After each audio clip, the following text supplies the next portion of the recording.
coming at you live. Space between space races.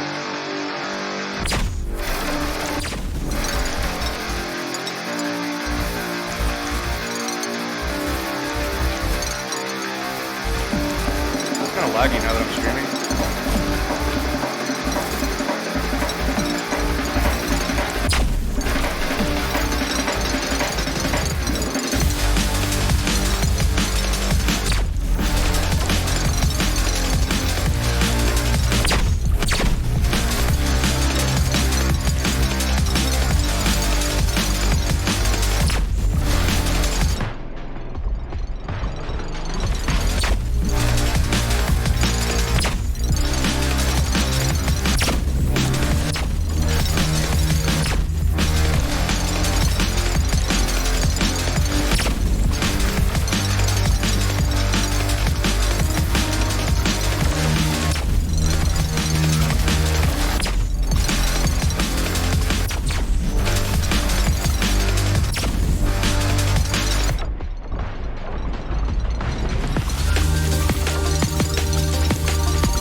I almost got 20,000 just before the stream started. I think I'll be in the top 10 if I can get over 20,000.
Guys, come on, like. Now it's gonna start getting hard.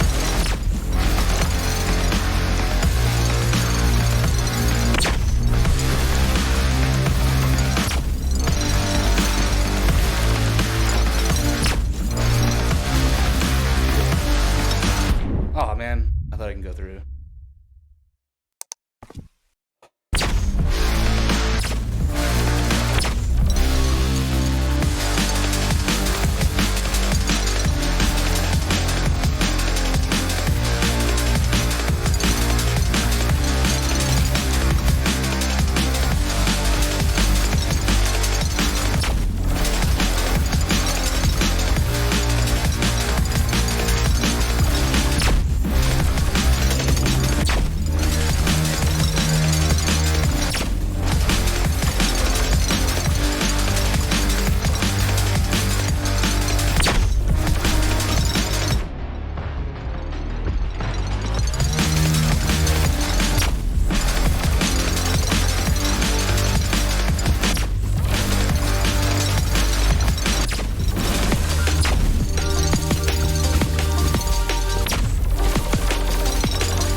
I didn't have to die right there.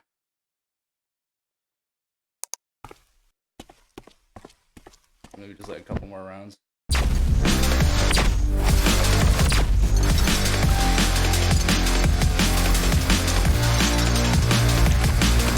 been working on a lot of generative music lately. So I try to make music so it plays itself while I'm playing out visuals. Using like Max to Live stuff. A lot of video effects.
What? I don't know why I died. I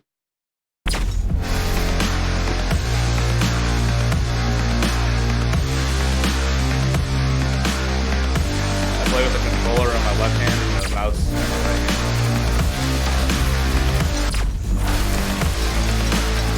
I like the analog stick. It gives you like more range of control. One of my early high scores, I did all with keyboard and mouse. So, like, if you're not using a mouse, it's just like way too hard to aim. You need to move your where you're shooting really fast. It's like pretty much impossible on a controller.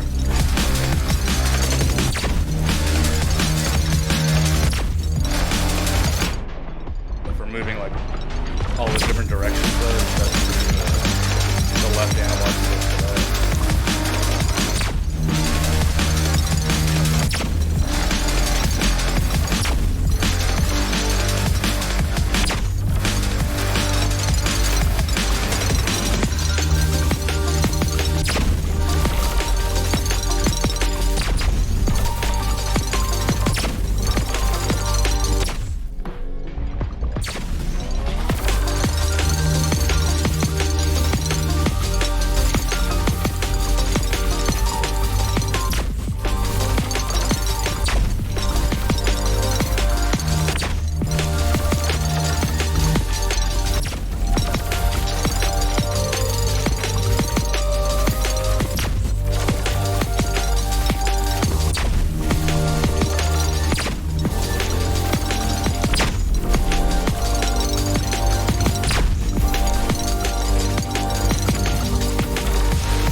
Starting to get hectic.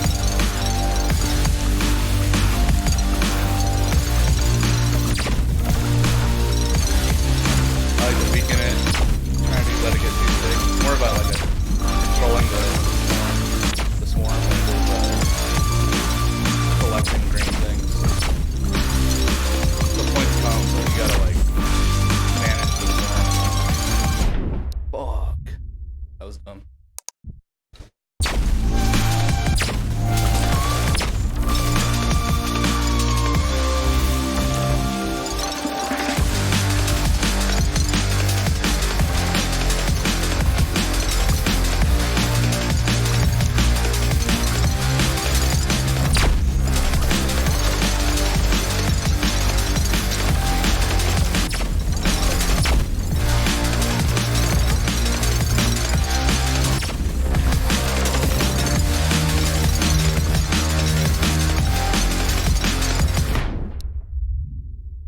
Nice. Just one more round. Just one more.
What?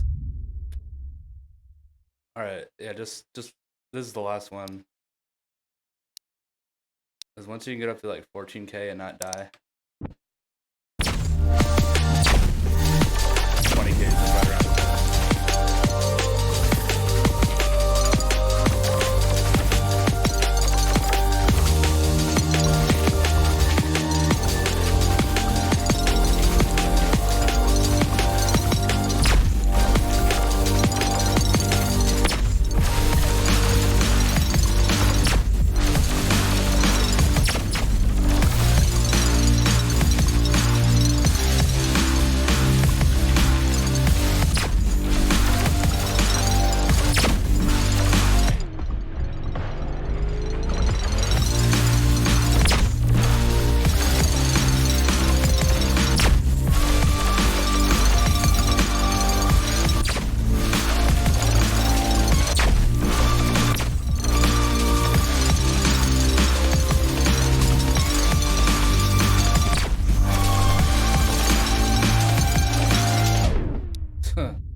Oh yeah, Videodrome.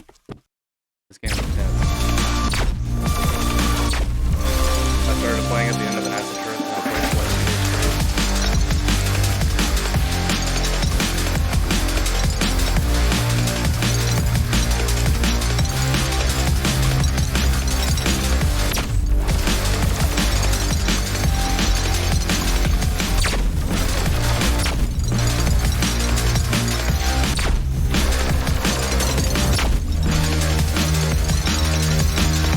It's only like a couple dollars on Steam. I'd say it's worth it. It might be too intense though for a lot of people. I feel like it gives me I feel like this game's kind of therapeutic. Feels of like the nature of reality. Like those kind of, like a sub-quantum level or something.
Just one more round. Just one more. Just one more round.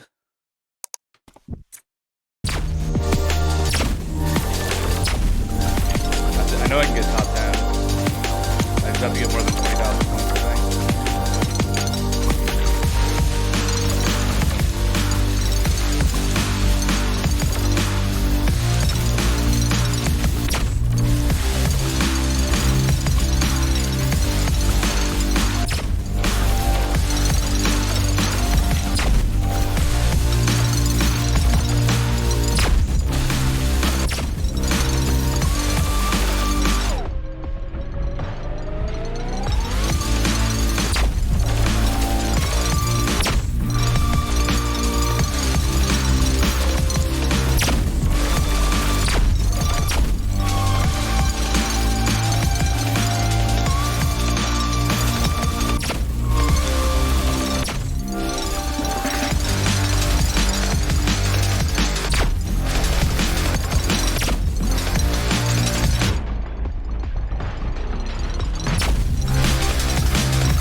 Okay, this is the last one for real. For real this time is the last one.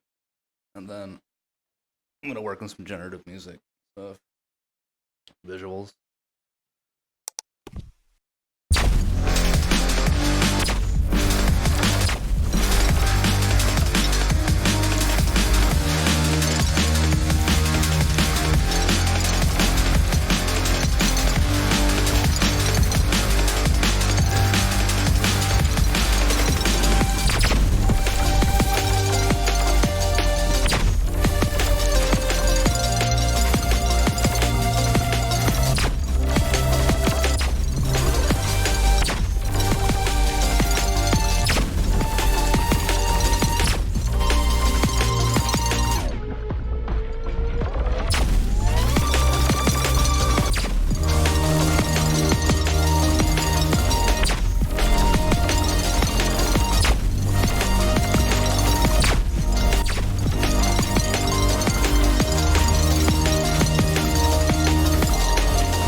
track. I want to check out his music more.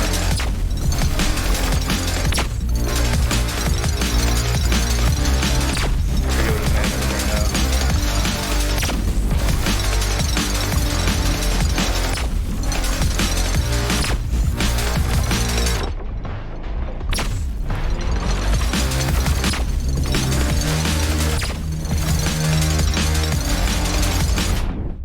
Oh my god. I got distracted. Okay, this is the last round, I swear. This time. I know I can get it like over 14k, but what do I need? 20k. I need 28,000 points to get into the top 10. More than 28,000. Wow. Below that. 25,000 to get top 13. Wow. Okay.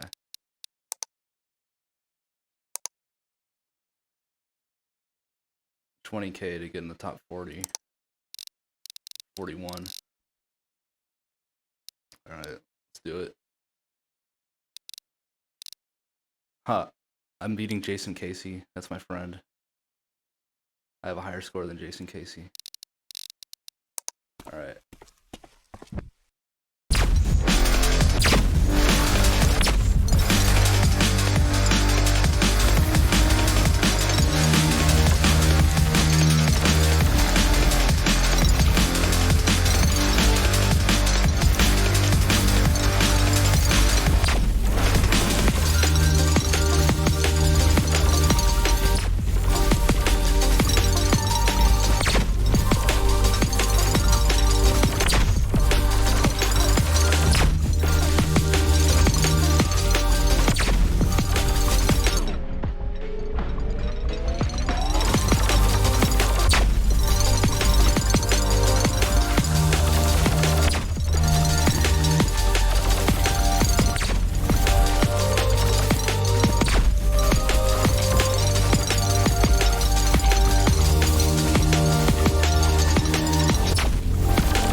Alright, that's it. I want to make some generative audio stuff, I guess.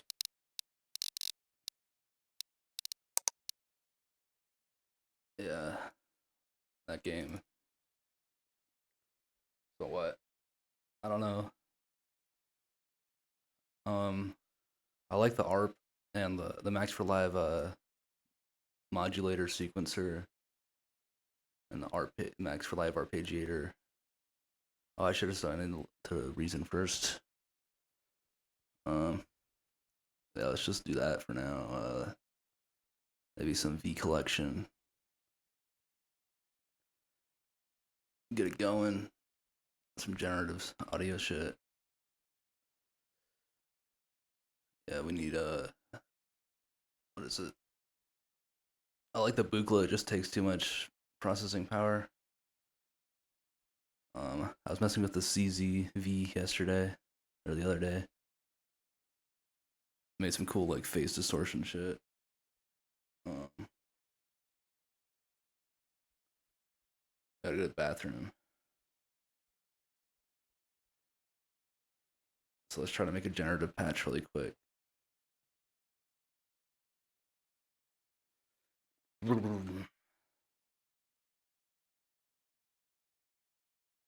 I'm not hearing it. Oh yeah, gotta write a note.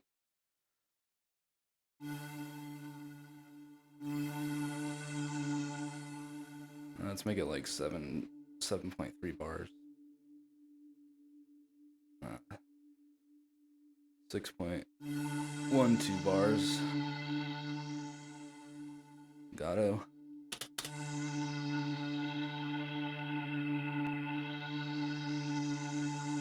Modular sequencer.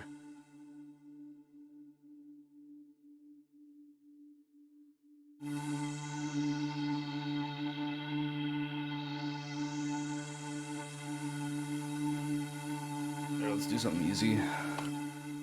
Get this generative stuff going. I'll put like a...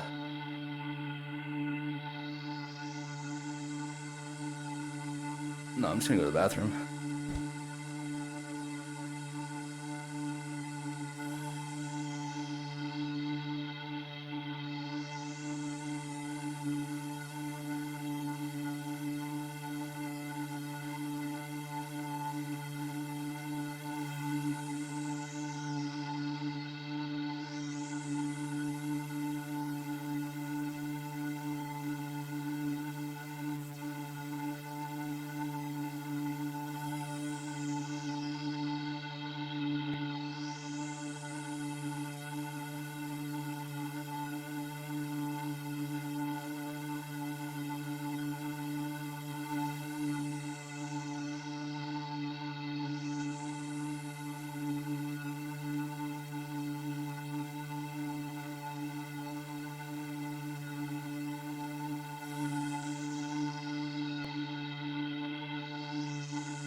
That's much better.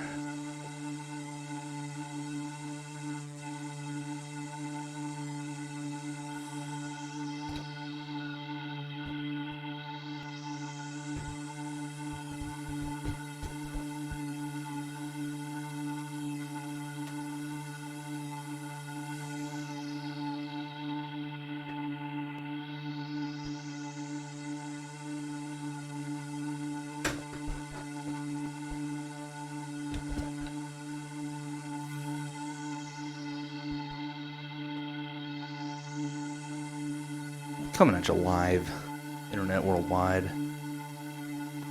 You're SpaceyBlurr. Space Between Space Research. Change the titles. I guess I could stop streaming on the other platforms and start restreaming it. Let's try that actually. Nah, just keep it all one long ass stream. So yeah, let's update the titles though. So I think I'm gonna do like some generative audio video techniques.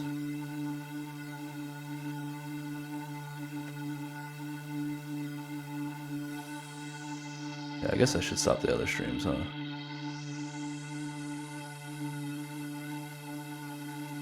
Keep it all consistent. I'm gonna stop the Facebook. I think I'm gonna keep YouTube going though. Because I don't think it'll work if I stop it. It'll just keep streaming. Music. Music. Music.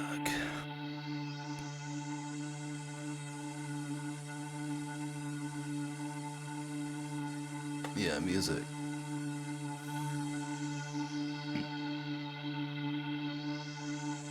So, the thing is, I don't think it's gonna update my title on Facebook. It's a problem. I'm still streaming. Let's I can check it out.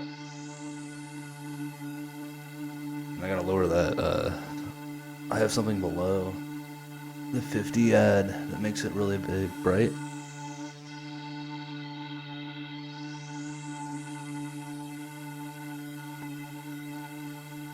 Oh, it didn't show up.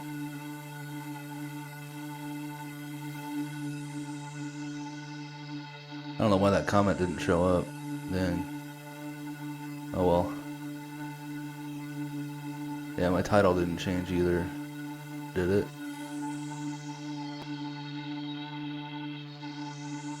Yeah, I should probably like change the title, but I don't know. Oh well. It's changed on Twitch, but not on Facebook and shit.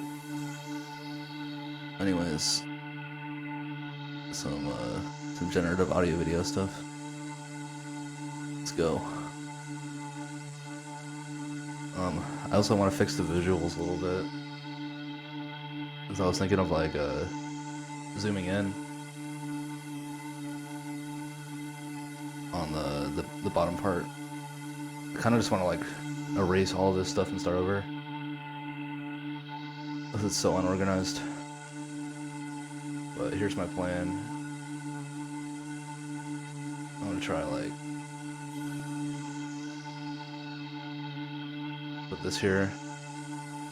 But I want it to be so you can just see the Ableton thing on the bottom. The audio effect or the device area, the clip mode.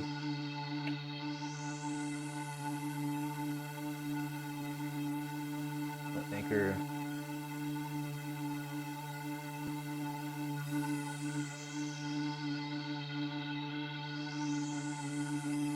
But I don't know how good it's gonna look.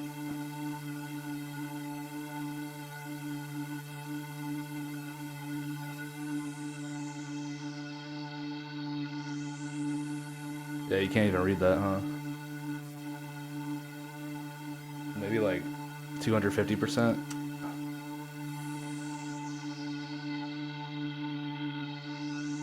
I could stretch it out a little bit too, but yeah, let me check the monitor. How good does it look?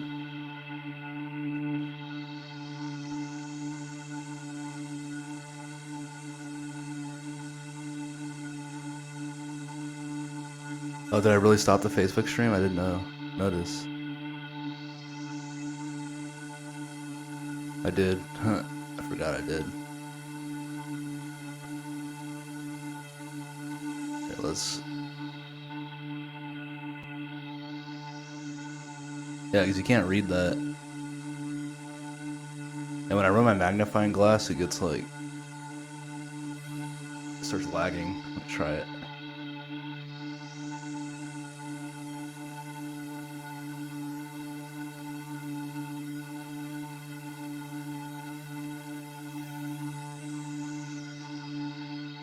Seems alright right now.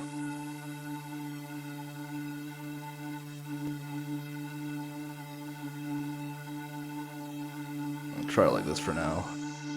Let's get some generative... Practice more generative techniques on here. So, I think I want to use like... Oh wait, let's try to open Reason now. So I don't have to worry about it later. Crashing. I'm already running Max... Whenever I run Max for Live, and then I try to open Reason, some shit starts happening. But I'm pretty sure I deleted all the Max for Live stuff. Alright, I want to do like the... They have a lot of cool MIDI player stuff on Reason. Like... For like generative drums, it's pretty good. But the way to do it... For instance... Start with that. And then you can take the MIDI out. So this will be like players. And then load another Reason. Put in like the... I like these drums sound really realistic.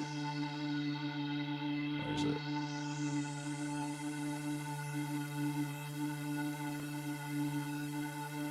Should probably organize this shit, huh? Reason drum kits.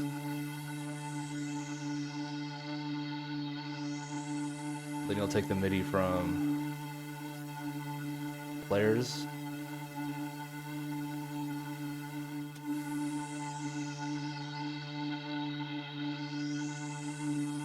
Reason rack plugin. There it goes.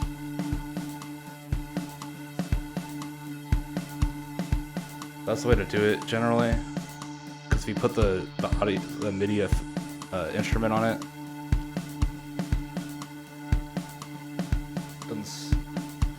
then it doesn't work right usually, or like more shit goes wrong. So you put like your own, the players on one track, one channel, and then take the MIDI and have it play on another channel. But to make this shit more like generative, I like to put LFO onto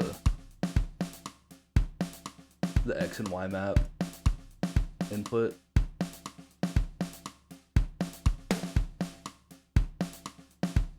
Turn this on.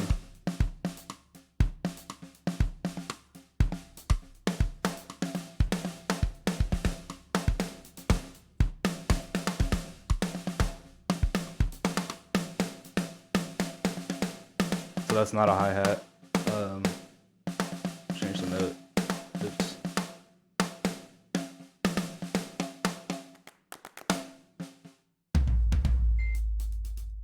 There's a hi-hat.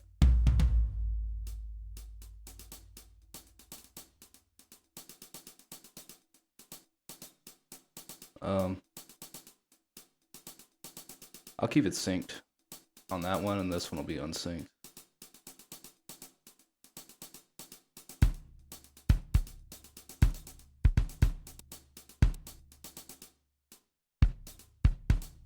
So this percussion, I'm going to change this to a different sound.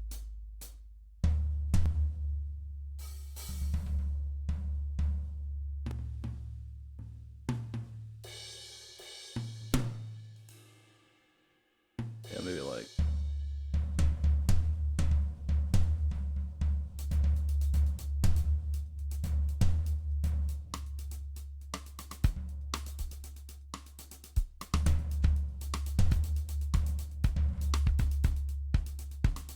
Maybe I'll change like the drum preset to like, I don't know, like experimental. I haven't really checked these ones out.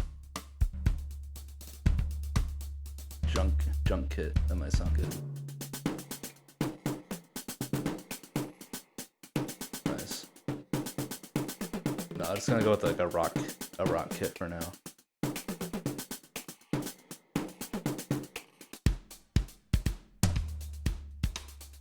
And usually it just sounds better if you put a drum bus on it.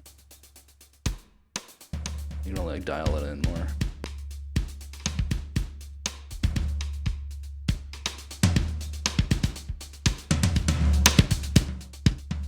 Transients.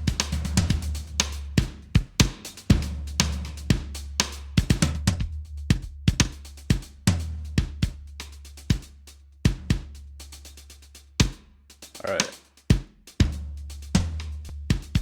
So now the drums aren't really repeating, which is a good thing if you don't want to hear the same fucking loop over and over again. It's good for like fills and stuff too. Put this on like 5.4 LFO.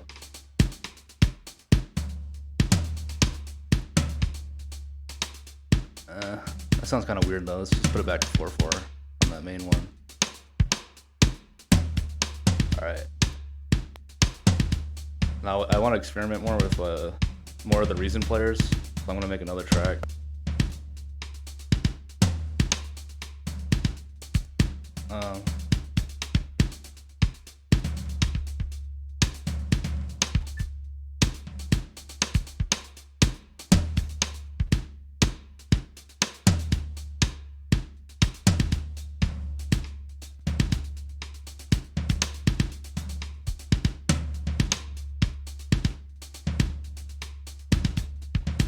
Let's put like they have some really cool players on here, like the like polyrhythms.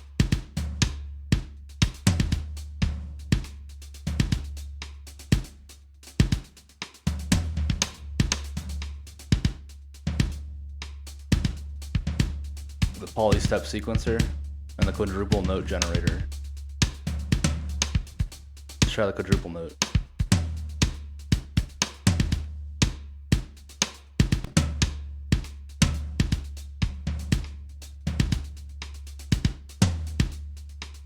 That just generates notes. And we'll put that on the analog lab.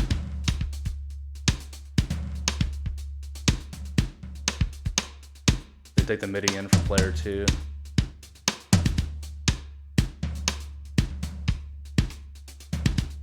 I think I need to reset it though. Let's try resetting it.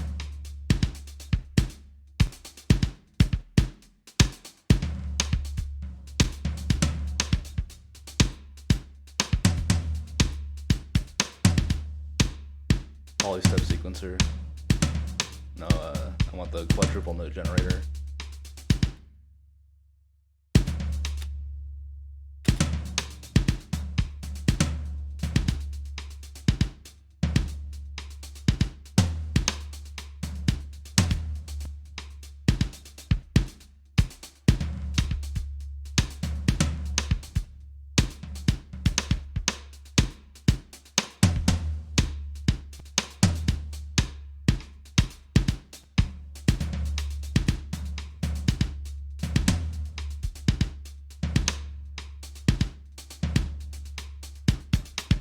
I'm not receiving the MIDI for some reason.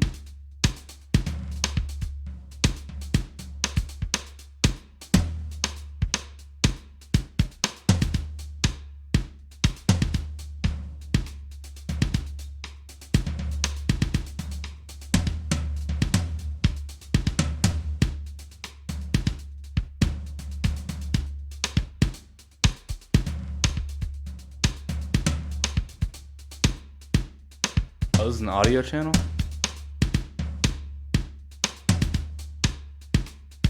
That's my problem. I have it on an audio channel.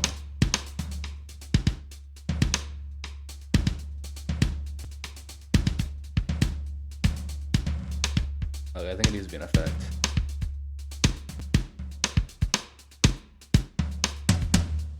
Still an audio channel.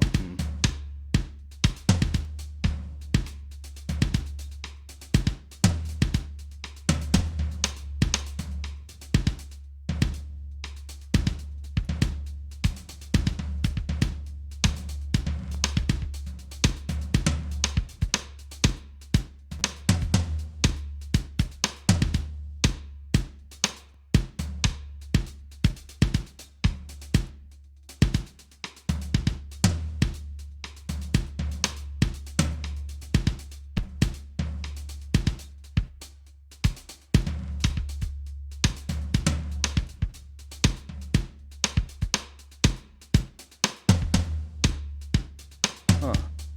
I don't know what's happening.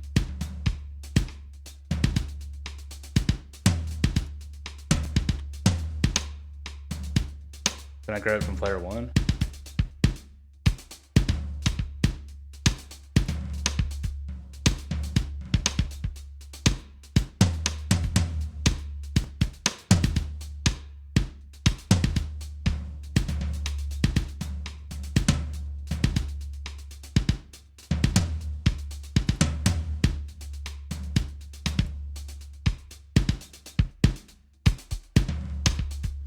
I had the volume all the way down.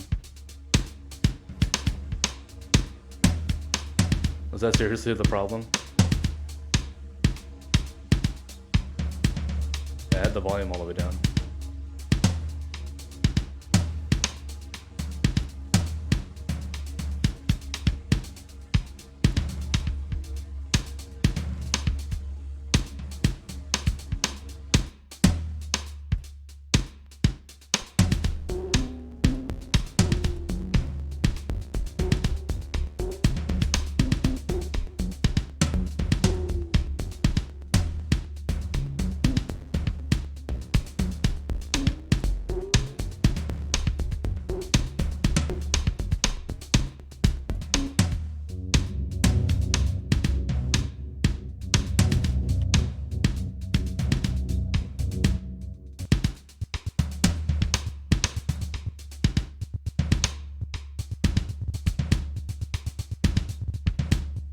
So it's definitely working. Let's try to get it from the other player now. I had the volume all the way down.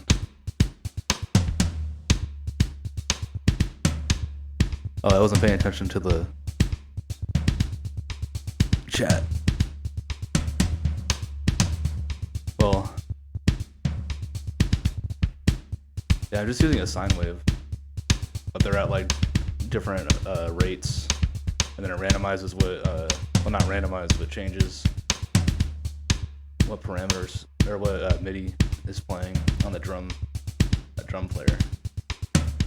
Player 2. What am I doing? Yeah, so this one, do you want to be like, try this again. You just put the player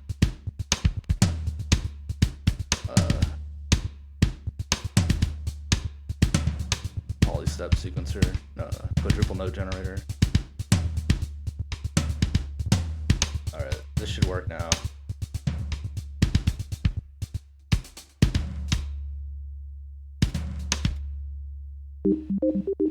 See, now it works.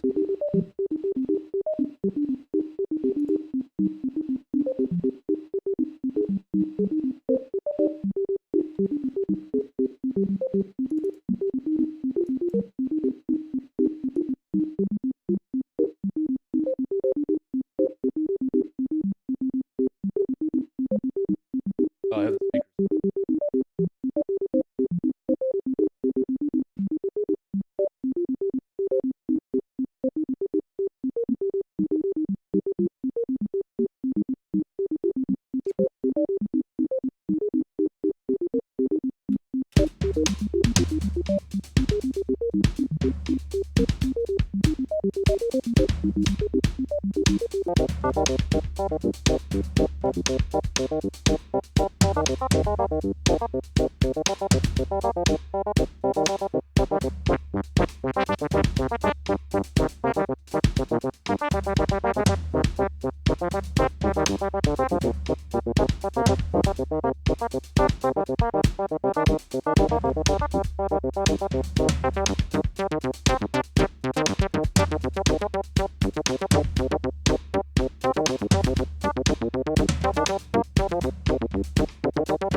Yeah, this is really, this plugin's really good for generative stuff.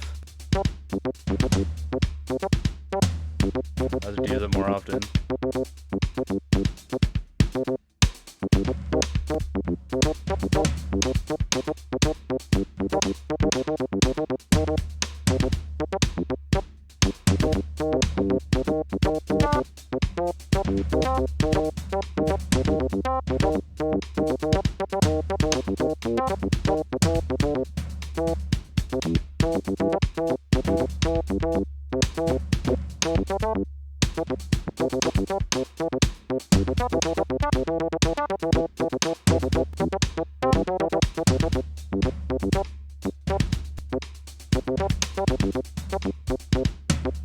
On the master berry.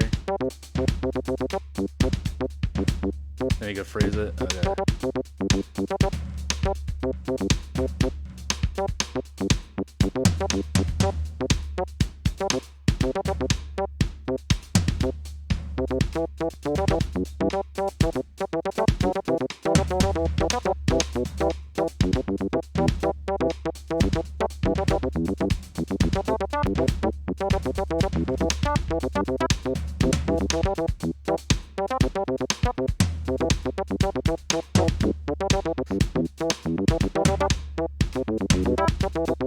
I like to use like combinate LFOs.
Change the rate, make it slower.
There's another thing I could do, make it more random, so it's not hitting all the time.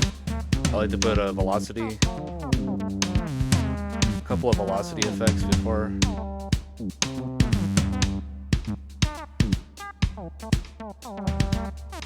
I use the second one as a gate.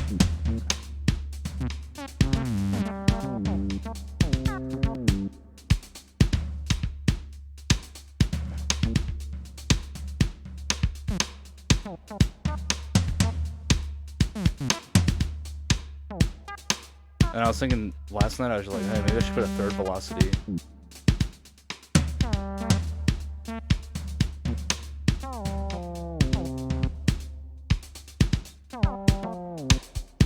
There we go. So now it's not hitting like all the time. But that was kind of annoying. Maybe like a delay on it too.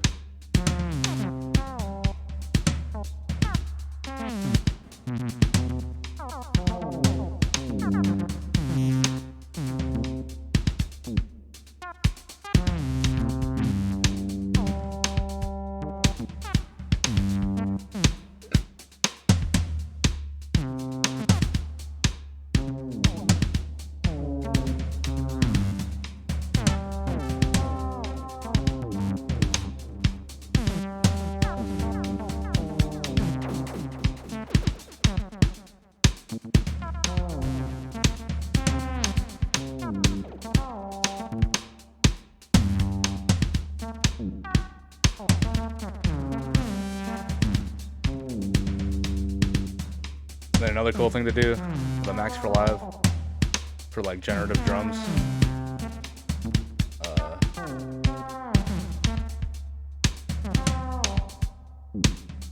the instant house. So you can make like break beats and techno patterns really easily.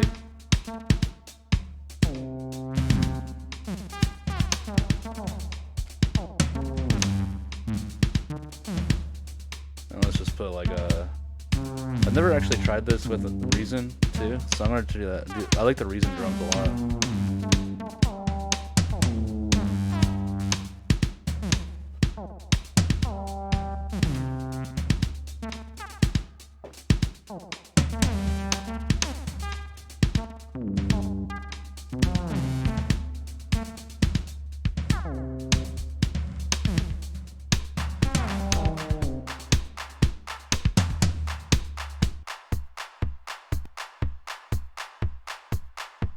So now I'm playing Max for Live on Reason.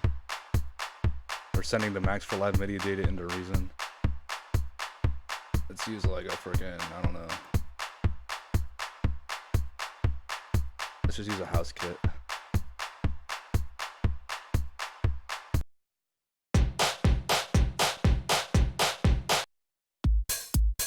There we go, some soulful house music.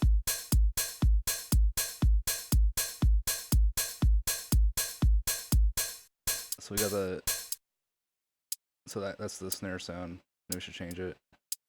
What's it hitting in Reason? We're hitting hi-hat. So let's send it down a little bit. So we'll make that hit a C sharp.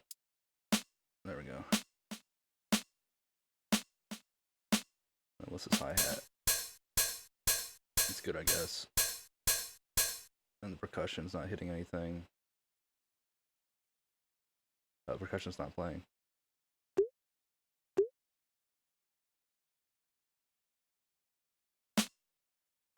Maybe like a more of a closed hi-hat, like this one.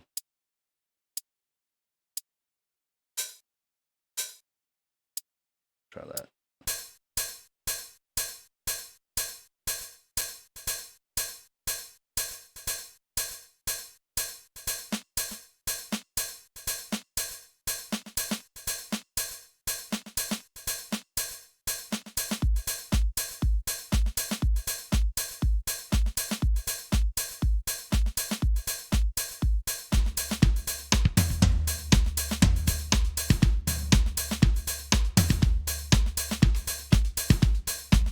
Turn the velocity down a little bit on that hi-hat.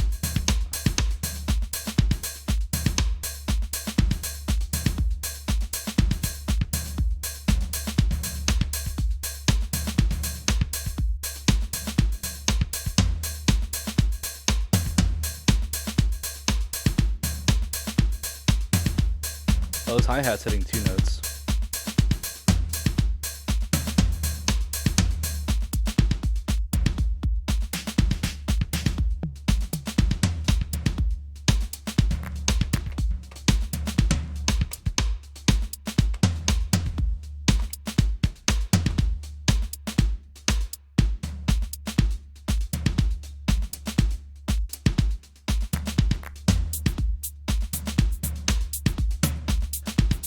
How do you get to hit the second note, though?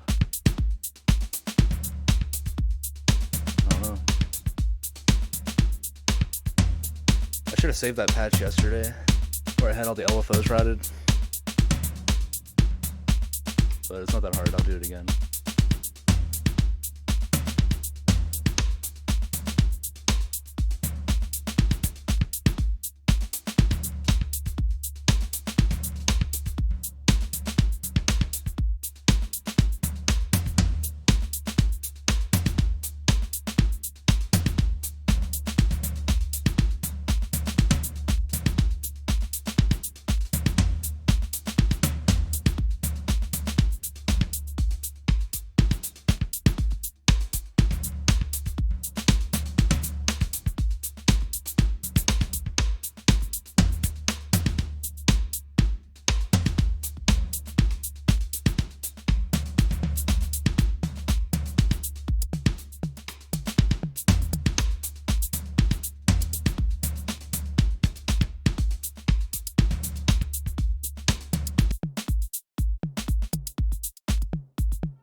do that velocity trick on the drums too.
I was using Max for Live to write a bass line the other day. What did I do though? Oh yeah, I remember now. I used the LFO to change the key, the note it was playing, because arpeggios are too fast. So I just used an LFO to make a really slow arpeggiator kind of thing. Well, no, I used the sequence. Yeah. I think I recorded myself playing some weird ass notes. Just try. And then I made it like change the notes over time in key. So let's use like some Reason Rack or some Arturia V collection. I don't want to use a preset though. I'm just gonna make some sound.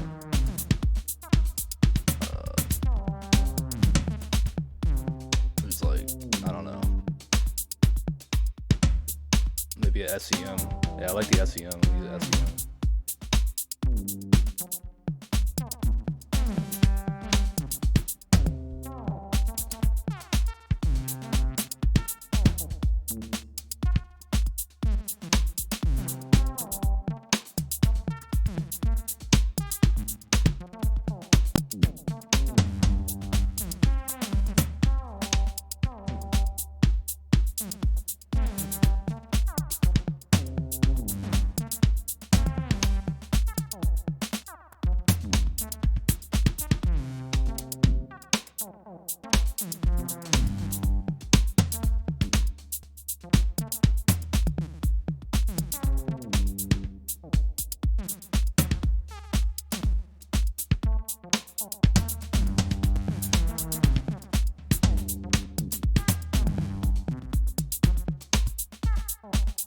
But then when I make this so it's not even, it'll be like 2.2 bars.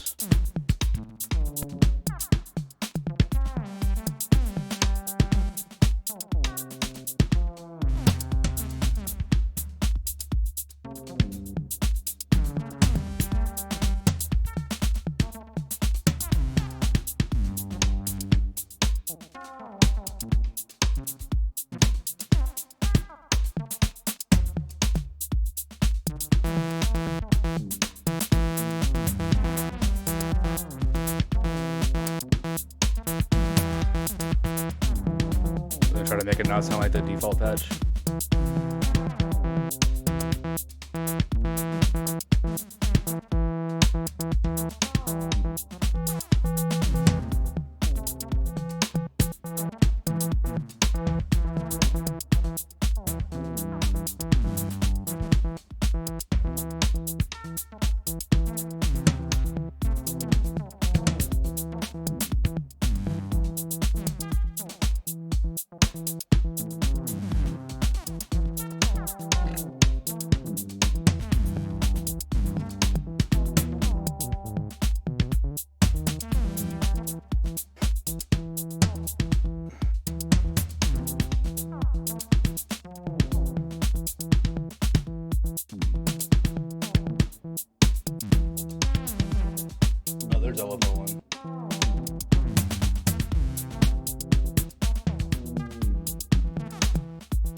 or like max for live, or yeah. So what I need to do here to make it changing notes, I grab a C minor and change it. I mean, I bring it, pretty sure this works, and then change it to E.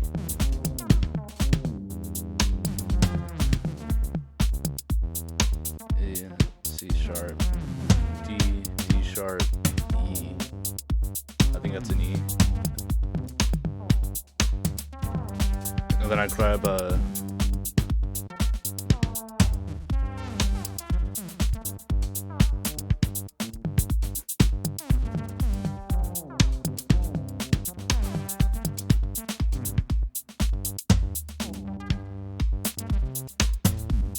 I did that totally different last time, using max for live and stuff. I didn't need to do all that.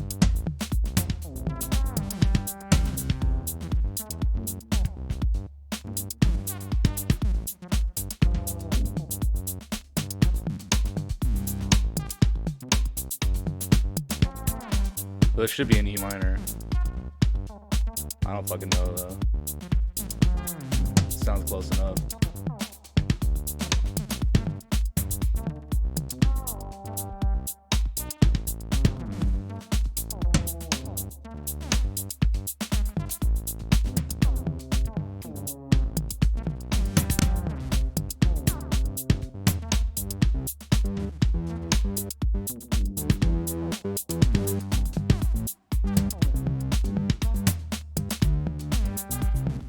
So it's hitting too many notes though. It's kind of like, that's kind of annoying. So let's see, like, these notes are cool. I guess that note's cool, but other than that, maybe like those notes are cool, but I just want these 4 notes.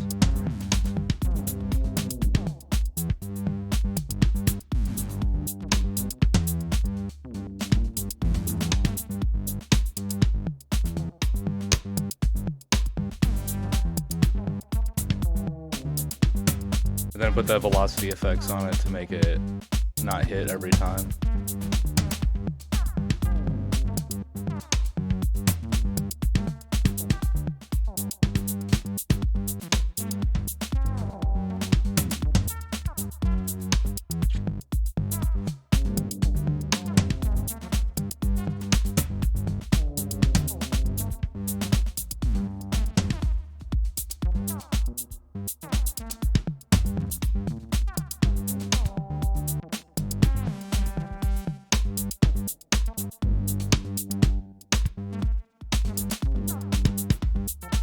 And maybe some kind of envelope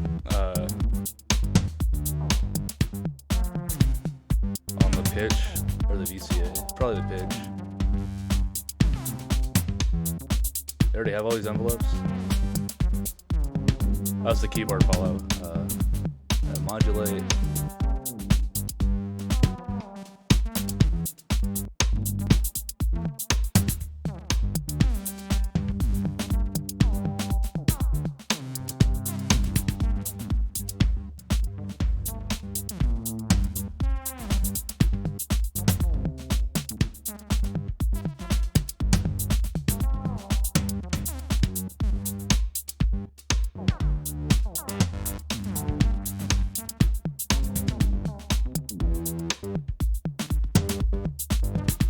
I should put like an envelope on the filter.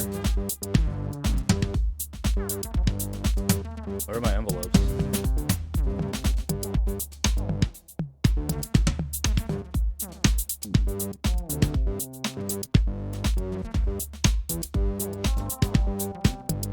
Oh, that's for the arpeggiator thing.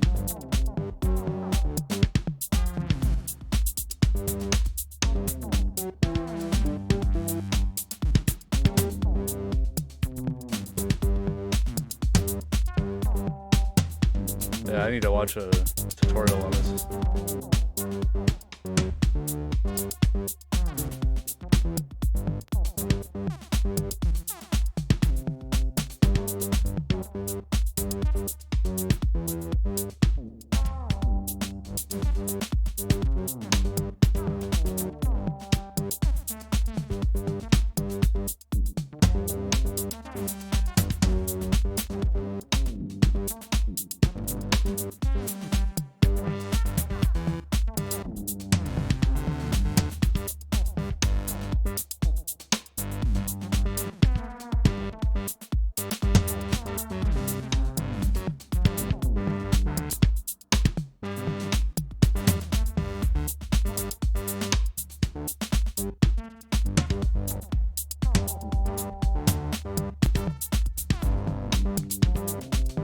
Starting to sound kind of weird.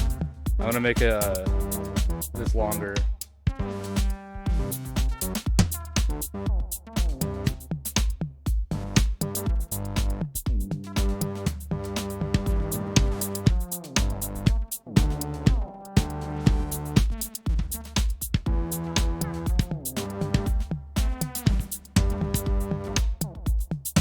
Probably turn the chorus off too. I think there's too much chorus on that bass.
I don't know, this sounds kind of bad. I like the sound.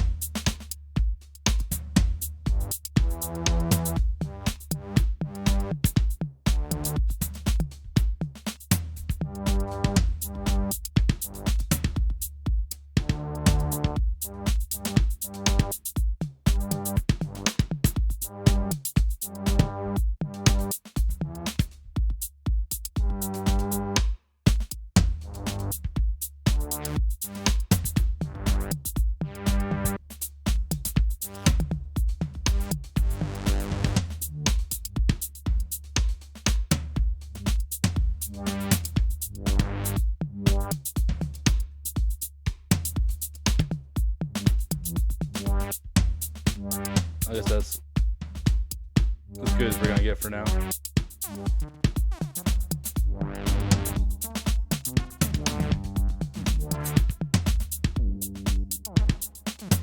Yeah, this needs a drum bus.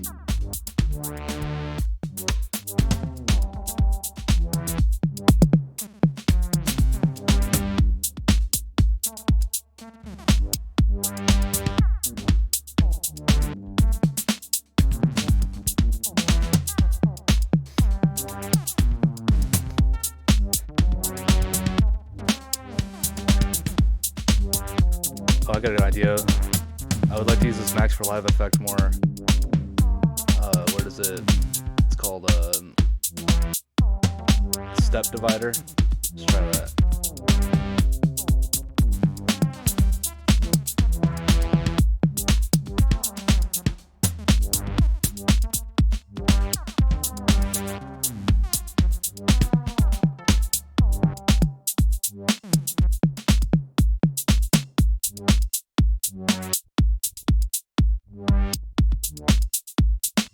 Yeah.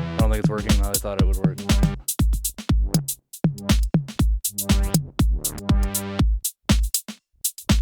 It's supposed to like stutter it right there.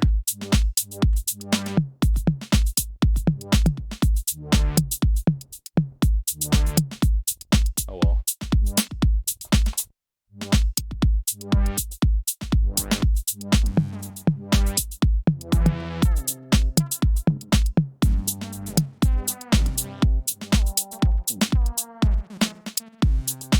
Maybe I should do some shit with arpeggiators.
Video synthesis. I could use the MIDI notes maybe. I'm just gonna do audio stuff for now though. Keep it simple.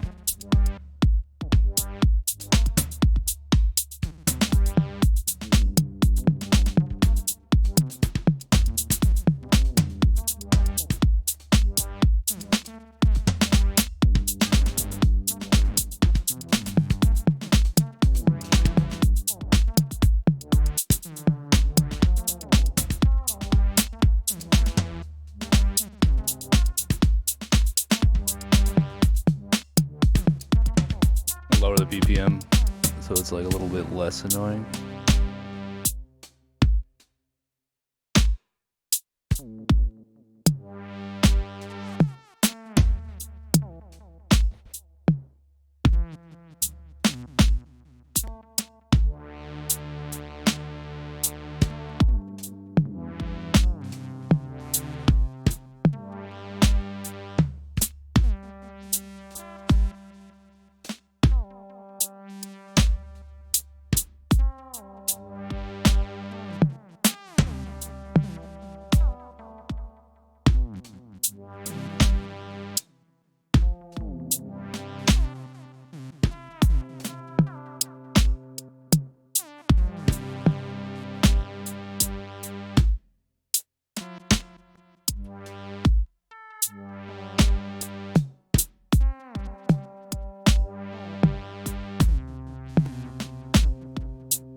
funny, a lot of times generative stuff just ends up sounding like, just like, man. But I was getting some pretty good shit the other night after like 5 hours.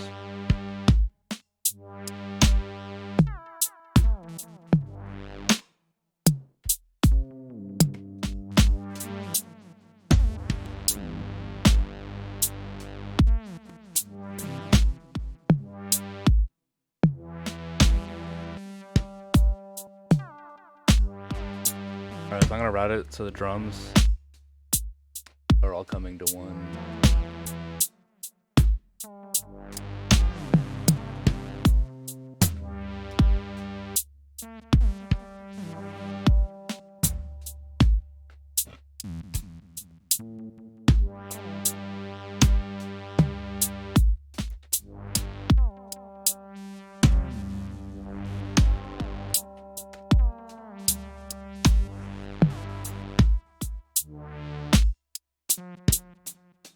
So I take the audio from the drums and I send it out of my external output track 5. Then I can pick it up in Magic Music Visuals.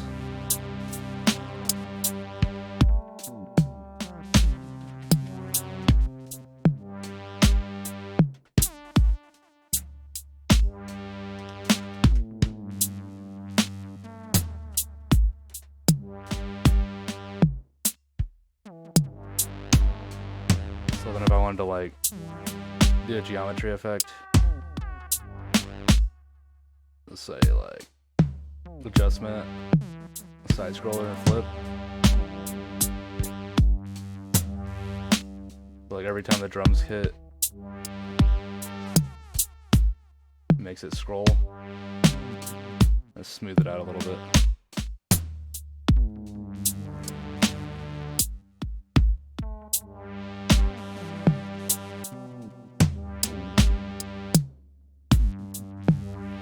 That's cool.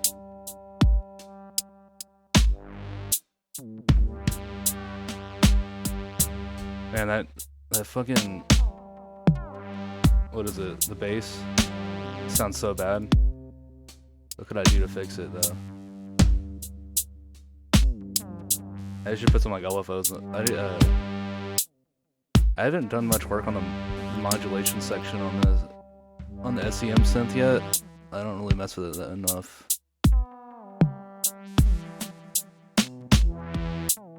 They don't have any combinators either.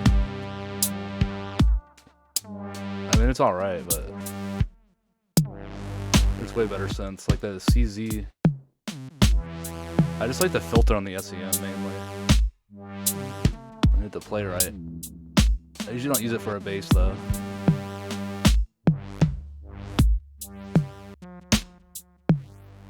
But they have this filter on the Arturia pigments anyways. So I should just be using Arturia pigments. Probably get better sounds. But I like the aesthetic. I just need to practice more of the... Alright, let's put like that LFO on the filter.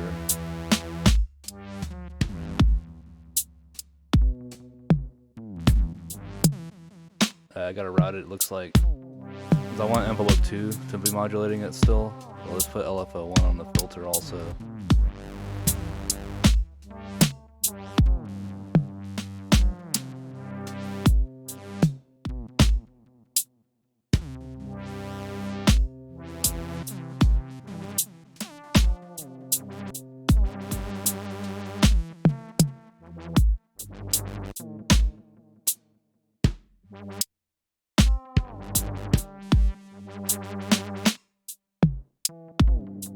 Alright. My torso? The torso is in the space between space. It exists as nothing. Everywhere and nowhere. At the same time. Alright, let's use like 2 more oscillators. I gotta blend it.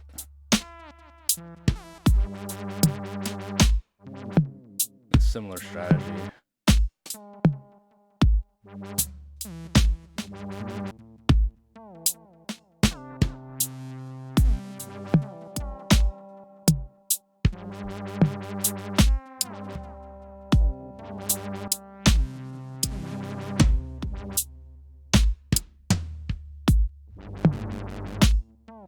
We're gonna put these at like different offset frequencies and stuff.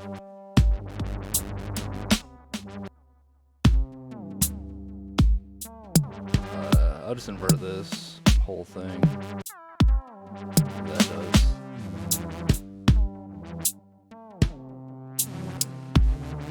Change up the colors of schemes.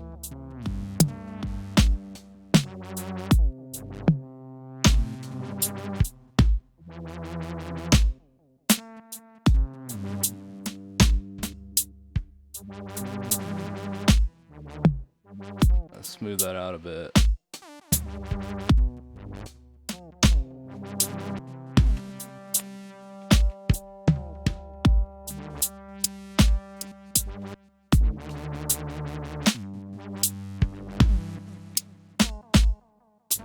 I think I could drastically change the color scheme on this one if I use a ISF color effect. I like the multi-hue shift, but sometimes it's a little too much.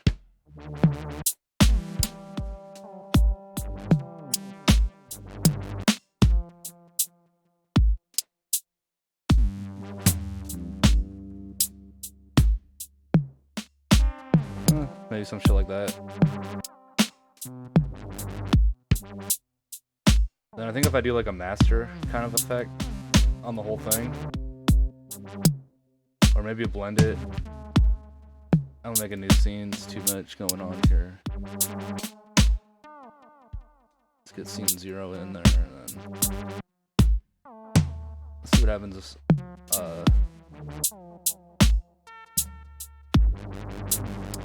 So I'll take 2 sources, multiply the scene 0,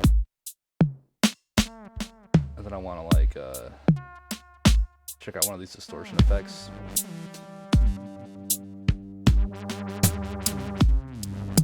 But I like edge distort, I think, and I like ripples.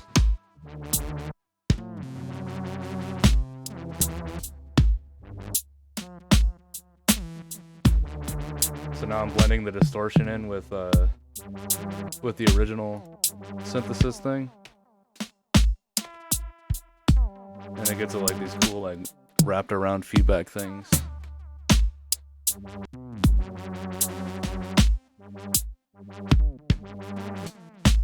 Let's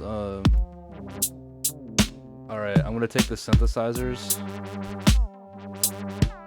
I'm gonna grab the synthesizer tones and have the tone of the synthesizers change the intensity. What is this, a drum? Oh yeah, this is Magic 1 drums, Magic drums. Yeah, so then I want like, what is this? Oh, this is a drum too. This needs to go on the drums.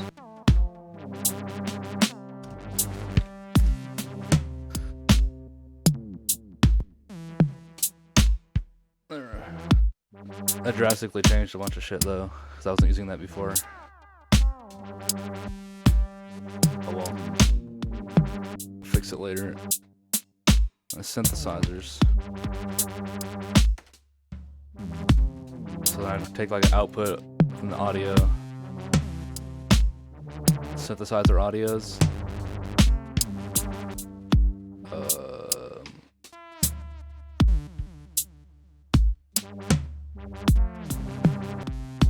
Then I send that to external output number 6.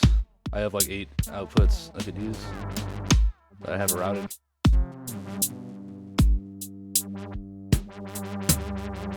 And then we use that, change the distortion intensity with the whatchamacallit,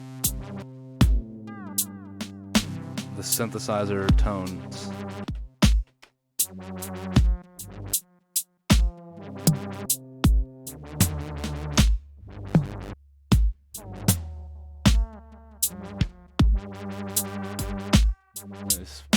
average it or smooth it? Smooth it.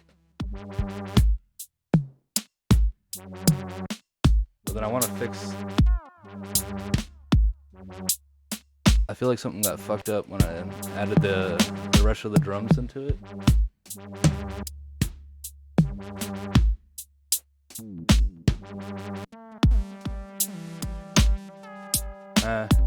Try a different blending mode.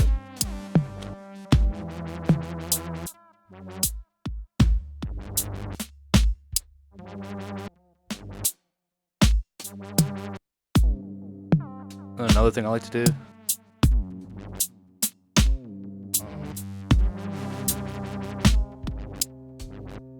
I like to grab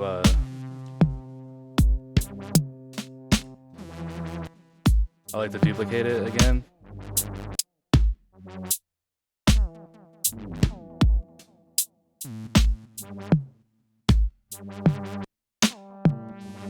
Actually, I'm gonna try something this. I'm gonna try this. So I like to use the ISF glitch. What's it called? The pixel shifter's good, but I'm trying to do like a feedback thing right now. The echo trace is like a feedback loop kind of. I'm gonna take that scene 0, put it through the echo trace. See if we can get anything good. I want to invert it though. Let's try inverting it. So now we have an inverted feedback kind of thing going on. Maybe you can try with messing with the scales and stuff too. I haven't really messed that much.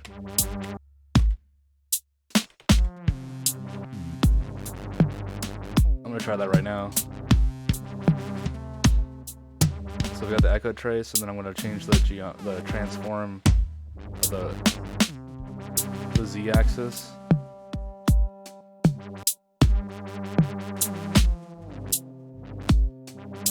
Doesn't work like I thought it would, like I hoped it would as well. But I can scale it again.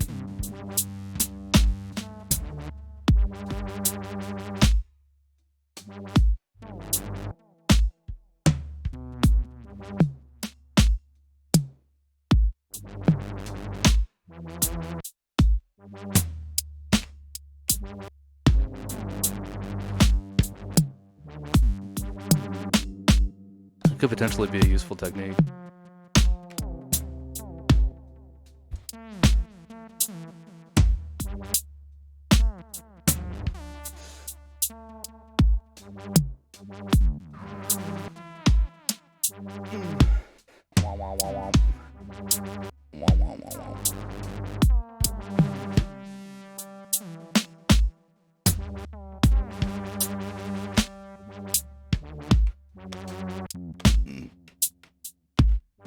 Man, I wish I had more weed.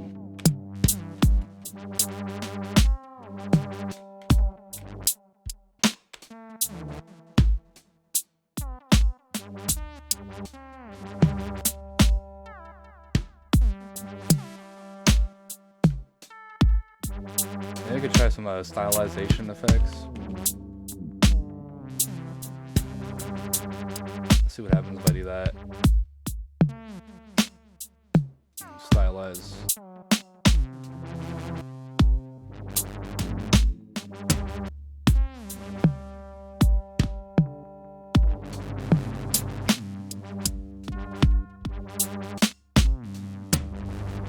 Zooming feedback.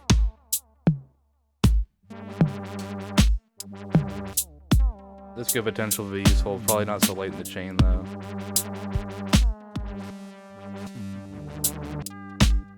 I'm not gonna use it right now. I was trying to go for something more subtle.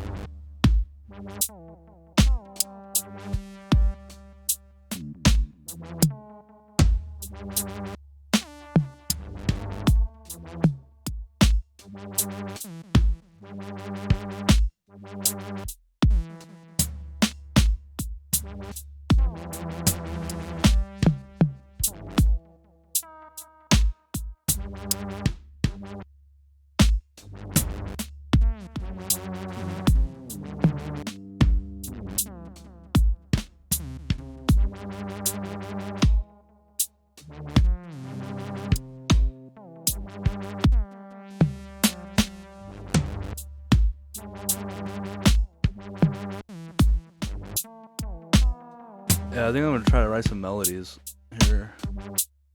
Might be around that time. Get some melodies going. I meant sharpen luminance.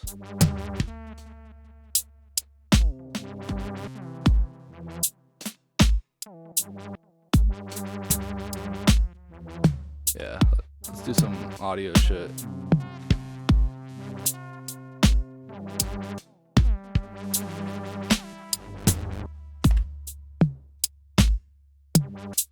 Alright, let's get like generate some kind of sort of melody.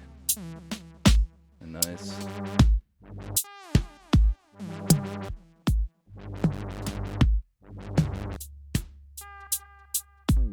Yeah, I should put that darken thing back on it. It's too bright.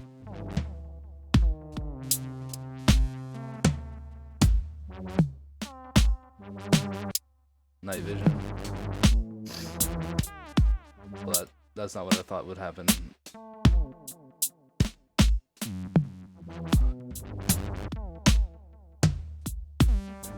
It was neon, yeah. That one's good for like turning it down.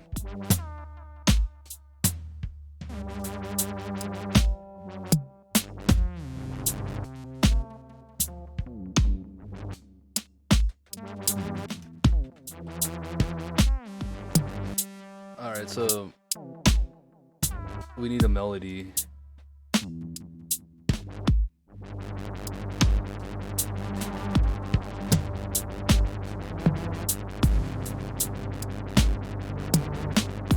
What the fuck just happened?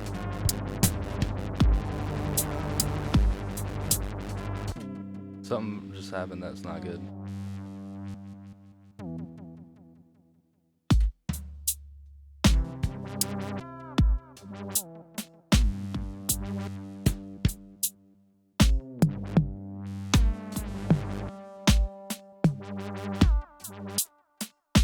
Alright, so we're gonna use some Max for Live shit along with Ableton MIDI effects to make a melody.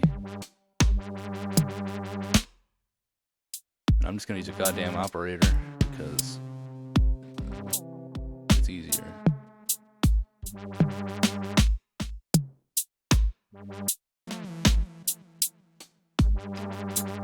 So we're gonna make this go approximately 1.11 bars.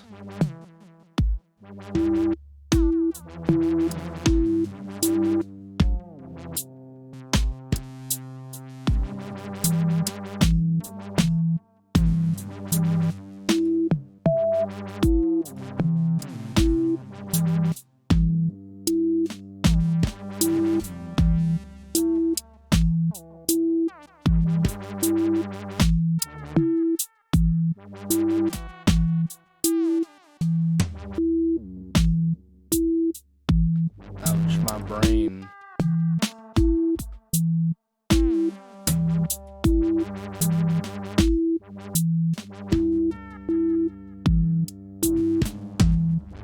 So it's LFO changing between the different styles.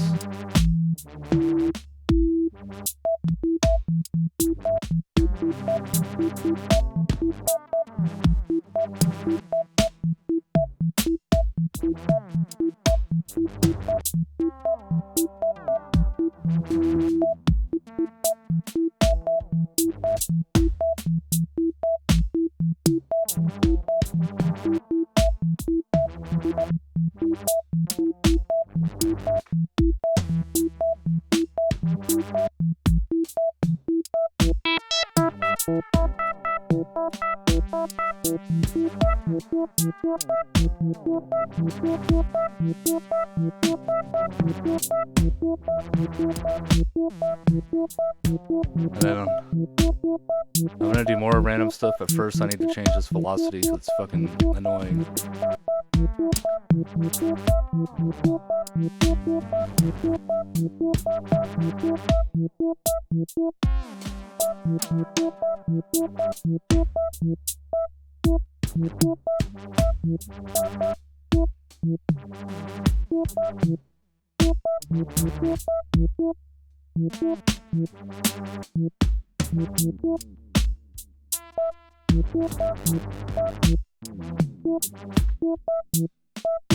Oh, that's right, it needs a scale.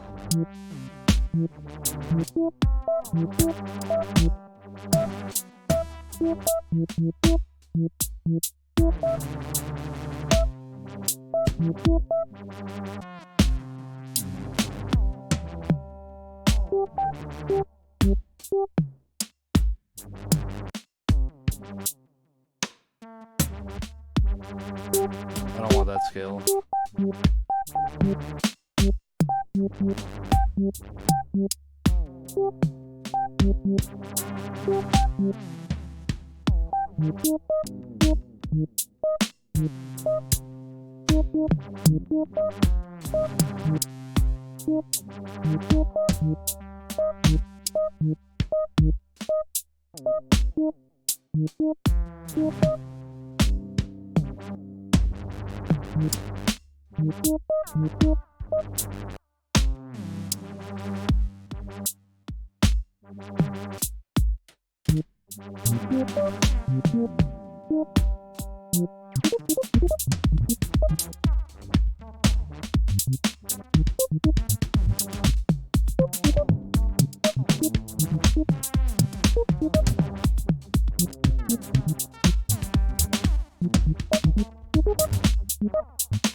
Now we need like a modular sequencer, modulator sequencer.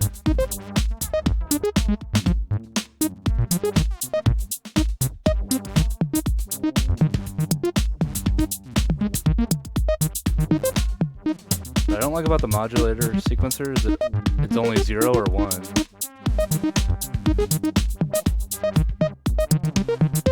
And I don't know how to make it, to attenuate it.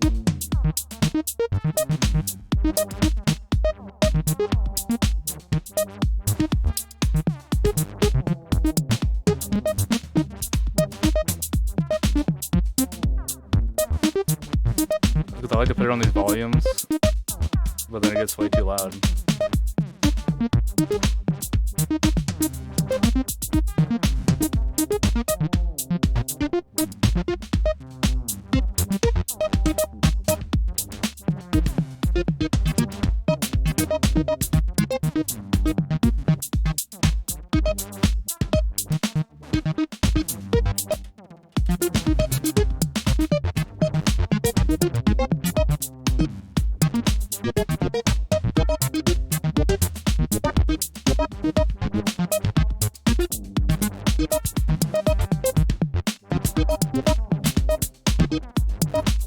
I don't know, I guess like a delay.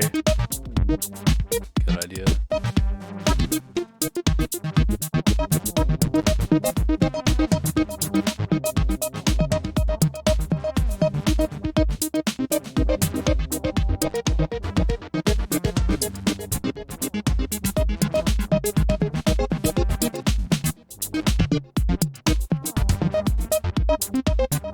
I don't know, some shit like that probably.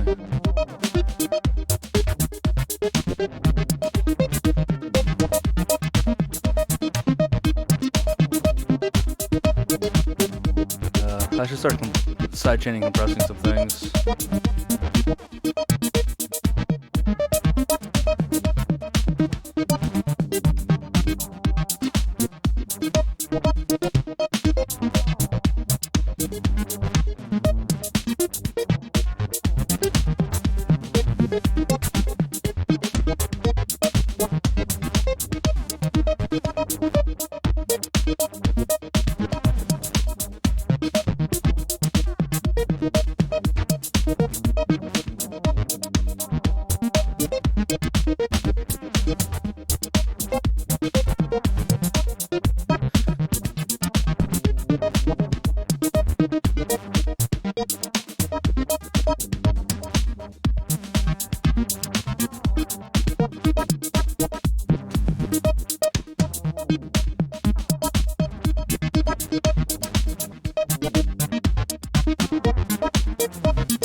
Yeah,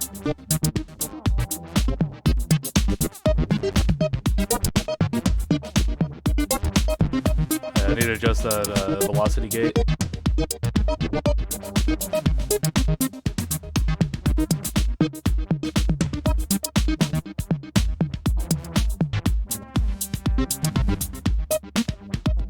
Doesn't hit so often.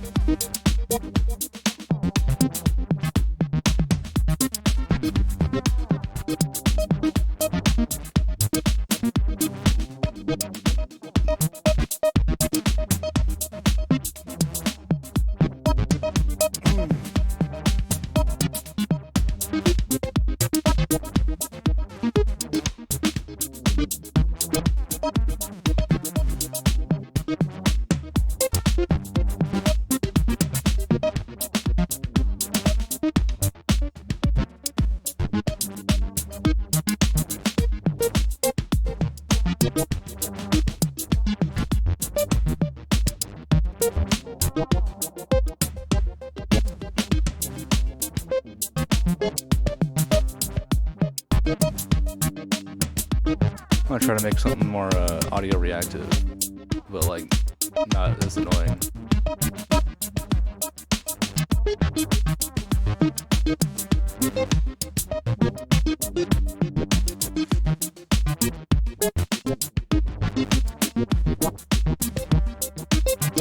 Let's try lines this time. I remember I wanted to make a freaking preset template thing I can use every time. Maybe I'll do that later. I don't want to restart Magic though.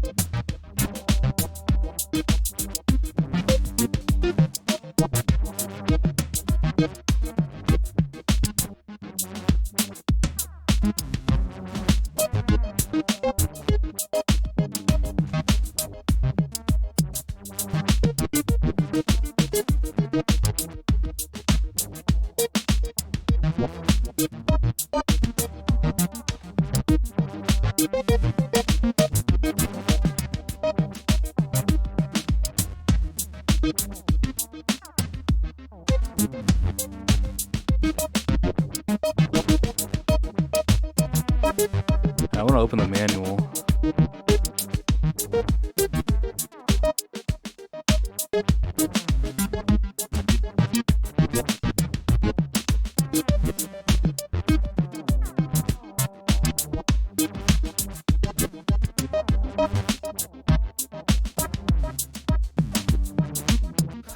Warp calculates the remainder when the input value is divided by the modifier parameter. Triggers, triangles, smooth.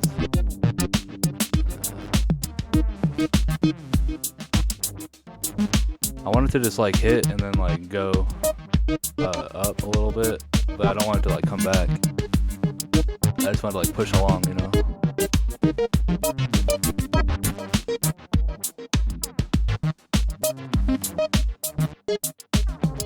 Oh well.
Wow, that's cool.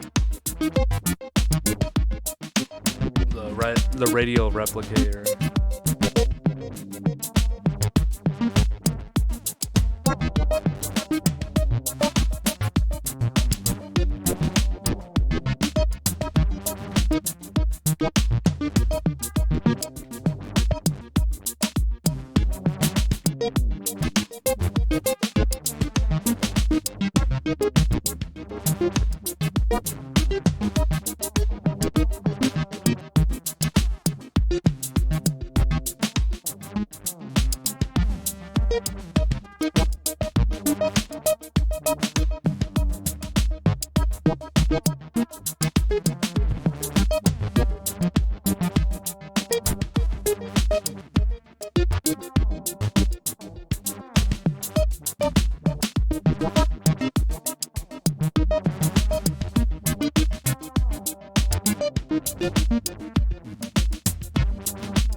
And I was thinking of blending then this with a ISF shader.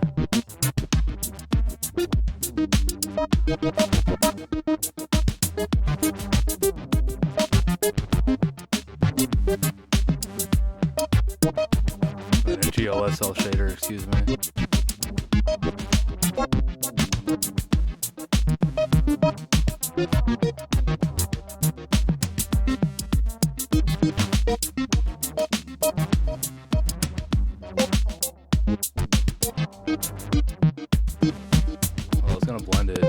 didn't realize you can stick something straight into it like that. Yeah, that doesn't really work.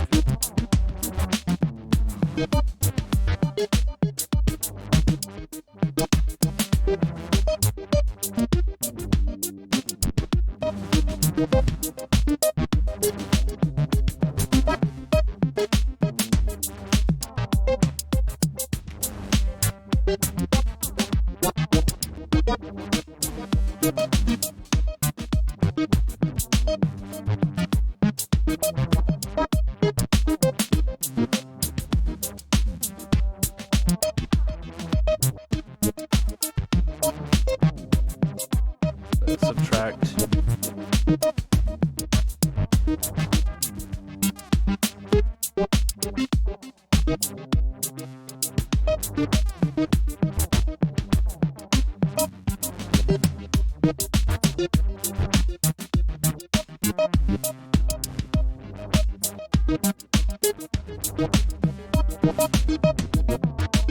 I think I should be using a mask, actually. Let's try it.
Let's save this.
Maybe some trails on the end of that. That'd be cool.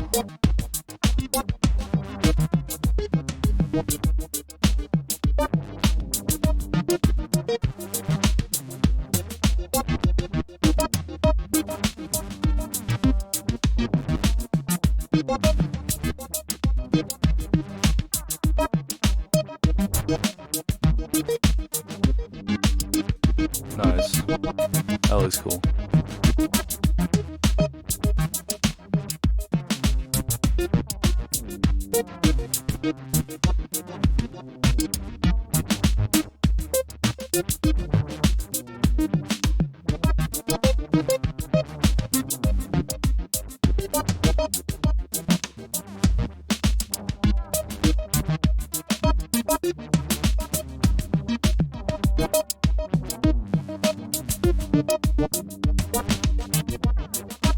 try to do something with pigments.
Oh, this is Arteria Pigments.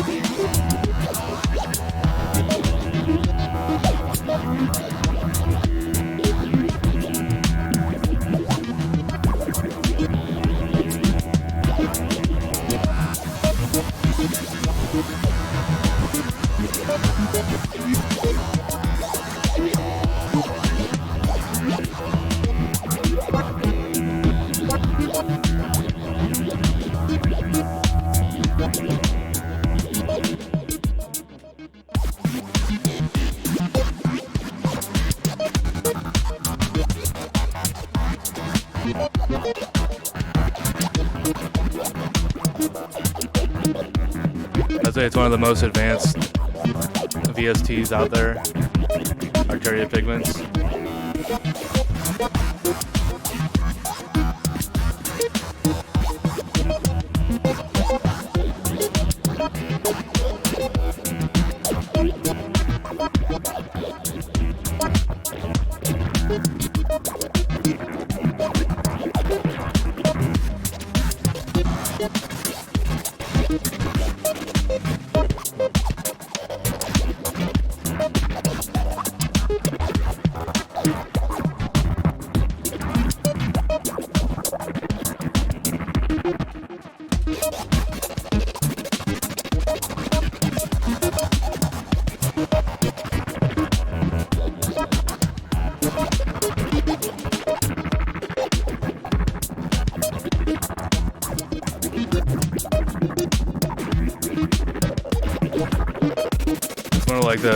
It's a really user-friendly synth too.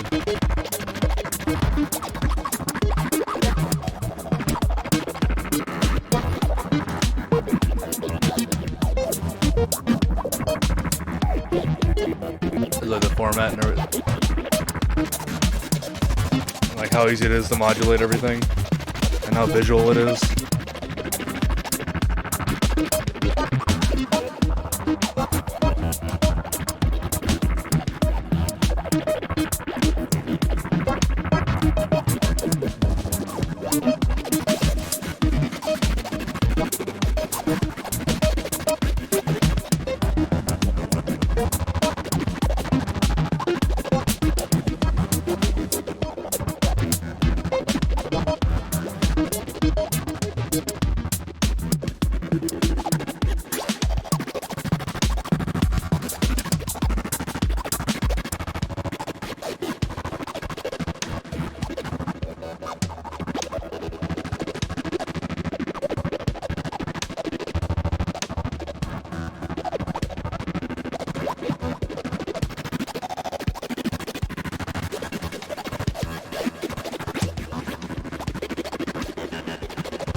Can't seem to find one of the drums I was using.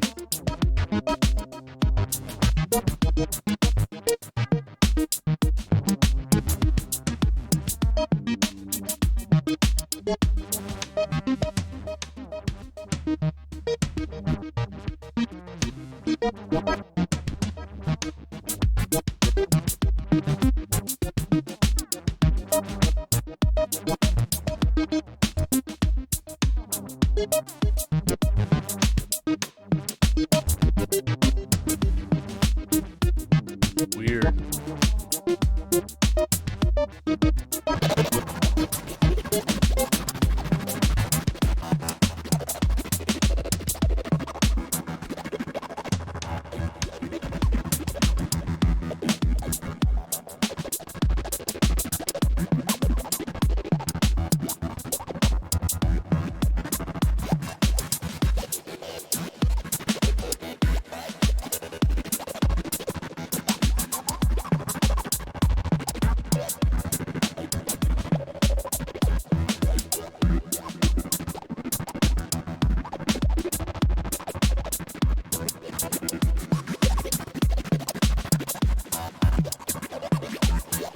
Oh, it's because I have them grouped. I said, what is going on here?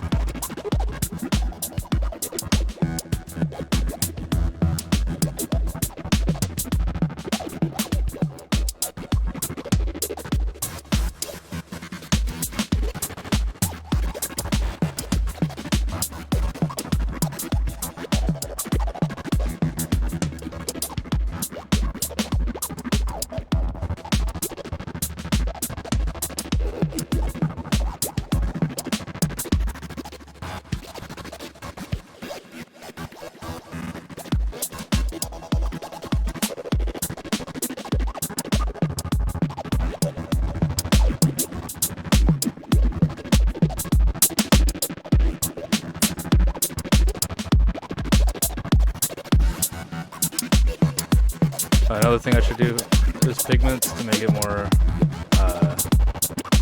not hitting every fucking note all the time. I use the velocity technique.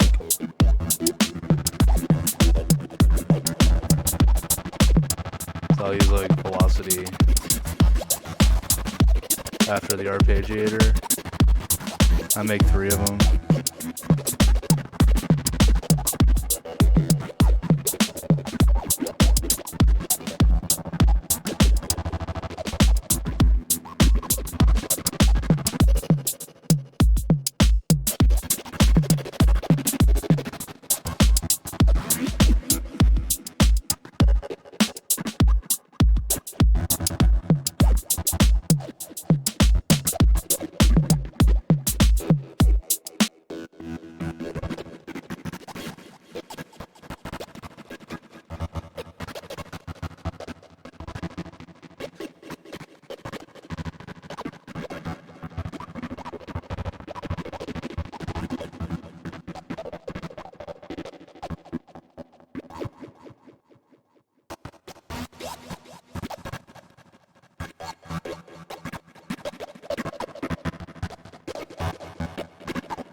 Oh, there we go. I didn't realize you can unsync the arpeggiator this whole time. I don't want to unsync it right now, but that's good to know.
What up, everybody? Hey everyone, so off the back of the previous video, I had a couple of comments and questions asking me to explain the quad note generator in a bit more detail. And it's definitely worth doing as it's a really interesting device. So I'm going to try and do a quick off-the-cuff video before I start work, and hopefully it'll just kind of show you a little bit more about what this device does, as it's a really cool tool for just inspiring new ideas and just approaching music making in a bit of a different and unconventional way. So quad note generator takes inspiration from devices that you would normally find in modular synth setups, and these are devices that kind of just generate music based on different algorithms or formulas or different types of mathematics. Now, as I hinted at in the previous video, quad note generator makes use of something called Euclidean rhythms. I'm not going to pretend to understand exactly what they are, although it's a really interesting phenomenon if you do want to read up on it. It's basically an algorithm that was discovered a very, very long time ago, but it's only recently been discovered that a lot of the traditional musical patterns can be found within this algorithm. So the short of it is that whatever you set this pattern number to, it's going to try and fit that number of notes within a musical measure. So at 16, if I just press a key to trigger the quad note generator, I get 16 notes. And if I set it to 32 notes, I get 32. Now where it gets really interesting is if you set this pattern number to something that isn't exactly divisible by 2, 4, 8, or 16. So for instance, if I were to set this to 12, that's now generating a more kind of recognizable and musical sort of pattern. And what it's actually doing here is it's using the biggest possible number that it can to divide 12 into this musical measure. So in this case, it's 4, and then we get these kind of 4 groups of 3 notes, and the spaces in between them create a musical rhythm. Now, if we set this to something odd like 13, there's no way that we can divide that within this measure. So it's going to try and space these out evenly, but the repetition is going to occur at the end of 32 steps. And this is really cool for kind of more off-kilter and progressive rhythms.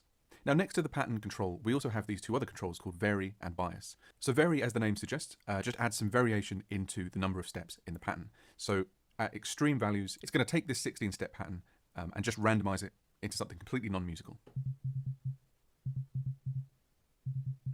Whereas at lower values, you'll get a more subtle kind of variation that sounds a little bit more deliberate and a bit more musical, as though someone was just kind of improvising and playing with the rhythm.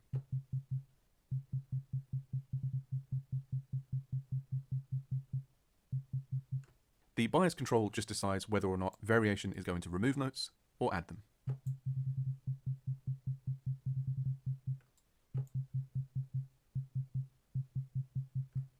So you can use this to control whether or not you want a more sort of sparse feel to your pattern or something a little bit more busy, intricate, and complicated. Note length, as you'd imagine, just sets the length of the events as they're triggered. So at the moment, 50% is giving us a bit more of a staccato sound. And we can go all the way up to 200%.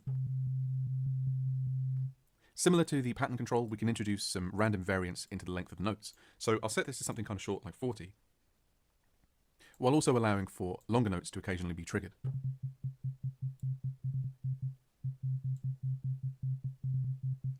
And the same goes for velocity as well. I just need to make sure that the patch in question is responding to velocity to control the amp level.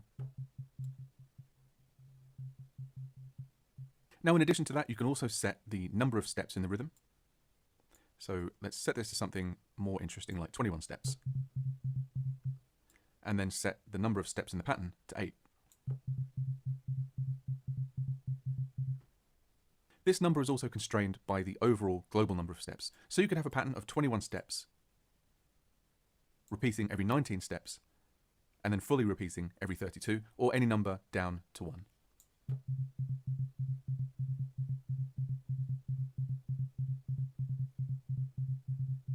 Lastly, you can also use Shift to control where in the pattern the sequence is going to begin.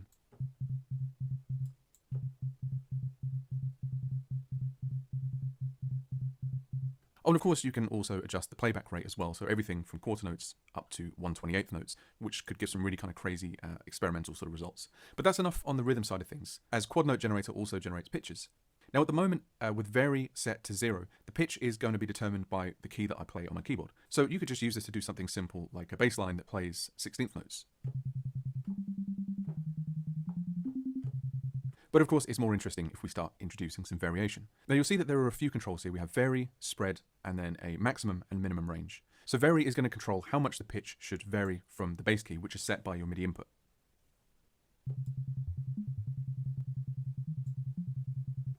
While spread determines the range of that variation, so at 100%, it's going to favour notes that are either plus 12 or minus 12 from the bass key. But if I bring spread down, you'll notice that the variation is going to centre more around the bass key.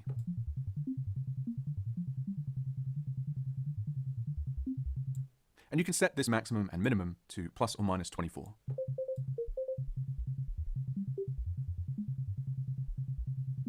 This pitch variation, in turn, is sent through the output section. So we can either choose a key to quantize everything to, so in this case C minor, or we can use the bass key, or the key that you press on your keyboard, as the root key of the scale.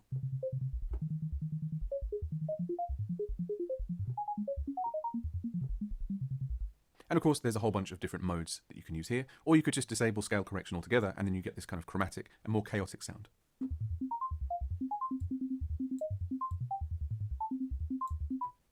So you can use these controls in conjunction with the pattern selection and variation to create these self-generating musical patterns.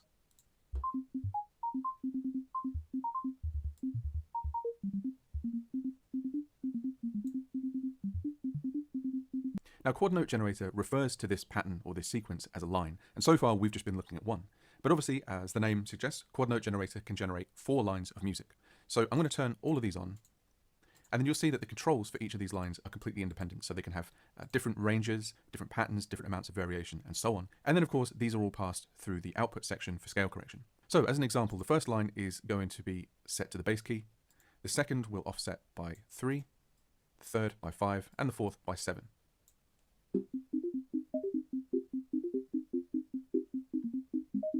And now we have this interesting polyphonic pattern using different subdivisions, different offsets from the bass key, but all corrected within the scale of C minor.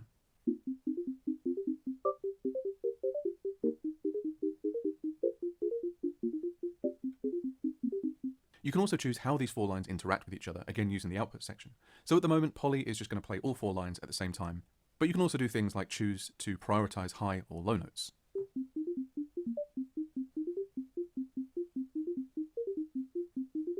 So here you'll see that it's just taking whatever the highest note was that was generated by either of the 4 lines. Now there are just a couple of other controls on the player that are worth going over before we look at some more useful and musical ways to implement the quad note generator. The first up here is the master vary, and what this is a multiplier. So at the moment, anything that we vary, such as pitch or pattern, length or velocity, is going to be multiplied by 100%, or in other words, whatever you set it to manually. At 200% it'll be double, and at 0 it'll be nothing. So obviously if this is set to 0, 200% of 0 is still 0. But if I set it to something like, say, 10%, and then bring this master vary up,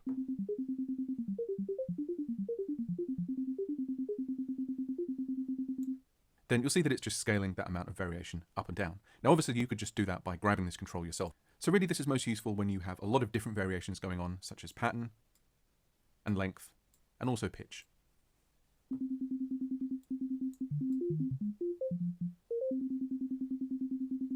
So in this way, you're able to bring the pattern backwards and forth between sort of consistent and robotic, all the way up to chaotic and unpredictable. So in this example, I've loaded up a bass patch. And I'm going to begin by setting the overall key to A, and let's try Phrygian. And then I'm going to set my pattern to something a bit more dense. And what I'll do is I'm going to make sure that the pitch, pattern, and timing variation knobs are set to the maximum that I'm willing for them to go.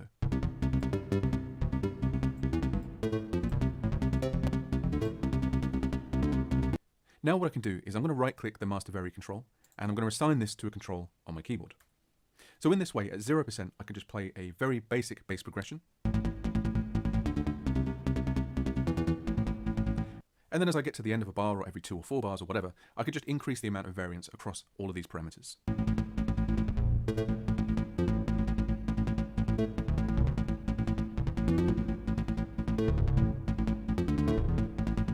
So you can see how that might be useful perhaps in a live or improvisational context, where you want things to be a little bit unpredictable and just have these really cool ideas and moments emerge out of the randomness. Now while that randomness and unpredictability is kind of cool, you may occasionally stumble across something that you like and that you want to keep. So in that instance, you can use the freeze controls up here to store a part of this pattern into memory and exclude it from the random note generation.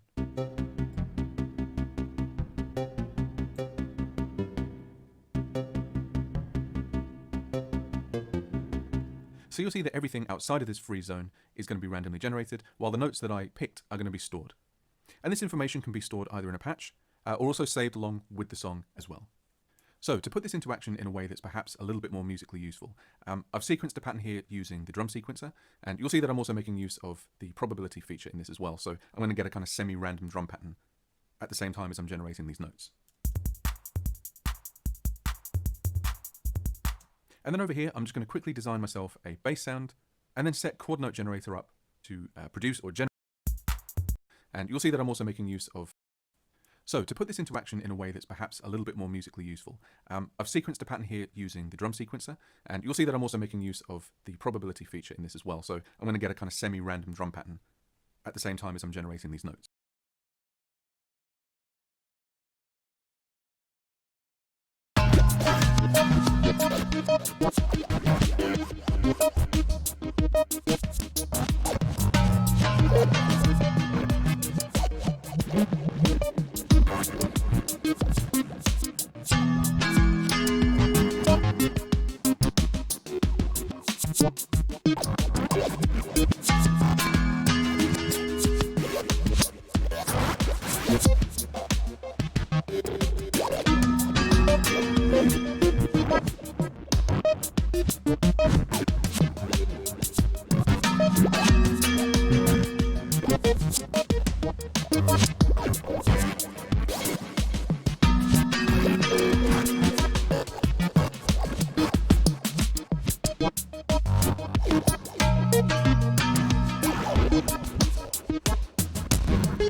What up, this is July from Kickback Couture.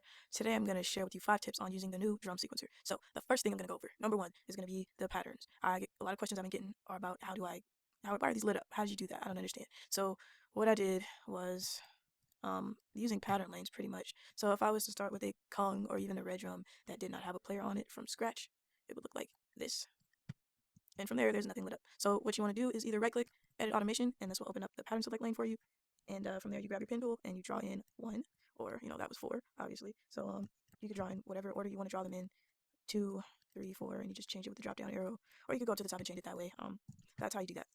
So if that was your question, now you know. I'm going to delete this track and show you a second way to do it.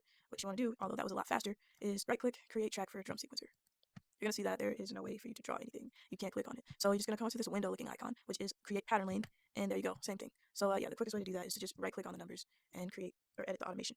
The next thing I want to talk about is controlling pitch with this. So obviously, if you have a drum loaded, you can control the pitch here if you're using a Kong, and if you're using the red drum, you can also control the pitch of your drum here, of course.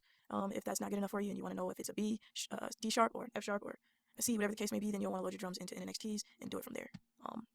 Completely up to you. The second thing I wanted to mention about the pitch stuff is that obviously you cannot control the pitch in this sequencer. They did not make that an option. Everything over here is where that particular drum sound is located on your MIDI controller. So C1 will be where the kick is, C sharp will be where the snare is, the second snare will be on D1, and obviously you're not going to have these names in your player. It's going to be blank. Just double click it to name it. If you want to do some type of pitch stuff, which is what I usually do, you want to use it in NXT. That way, when you play your drums, you can play any pitch you want to. So outside of what you programmed here, all you got to do is select the device, hit record, and lay down the pitch control pattern that you want to. You can also just draw in the note lane where your devices are. If you do not have this set up, which you might not, I'll get into it in a second. The third tip I want to give you is how to do repeats. So I've been getting a lot of people ask me, yo, July, how did you do that? Like, it's not working when I click on it. Well, first of all, it's not working because you can't click on it just like that. You have to click and drag up.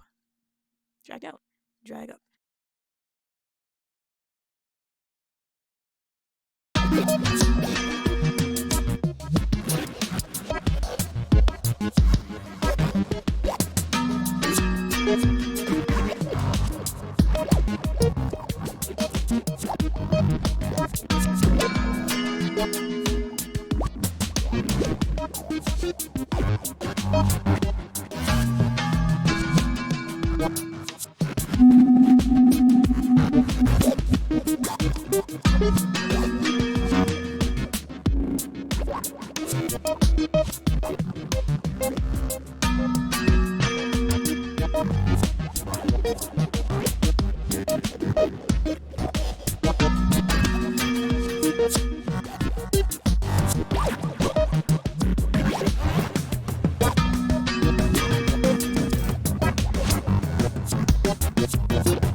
cool. I'm about to eat dinner, but I'll be back later with. I'm gonna do more generative stuff later.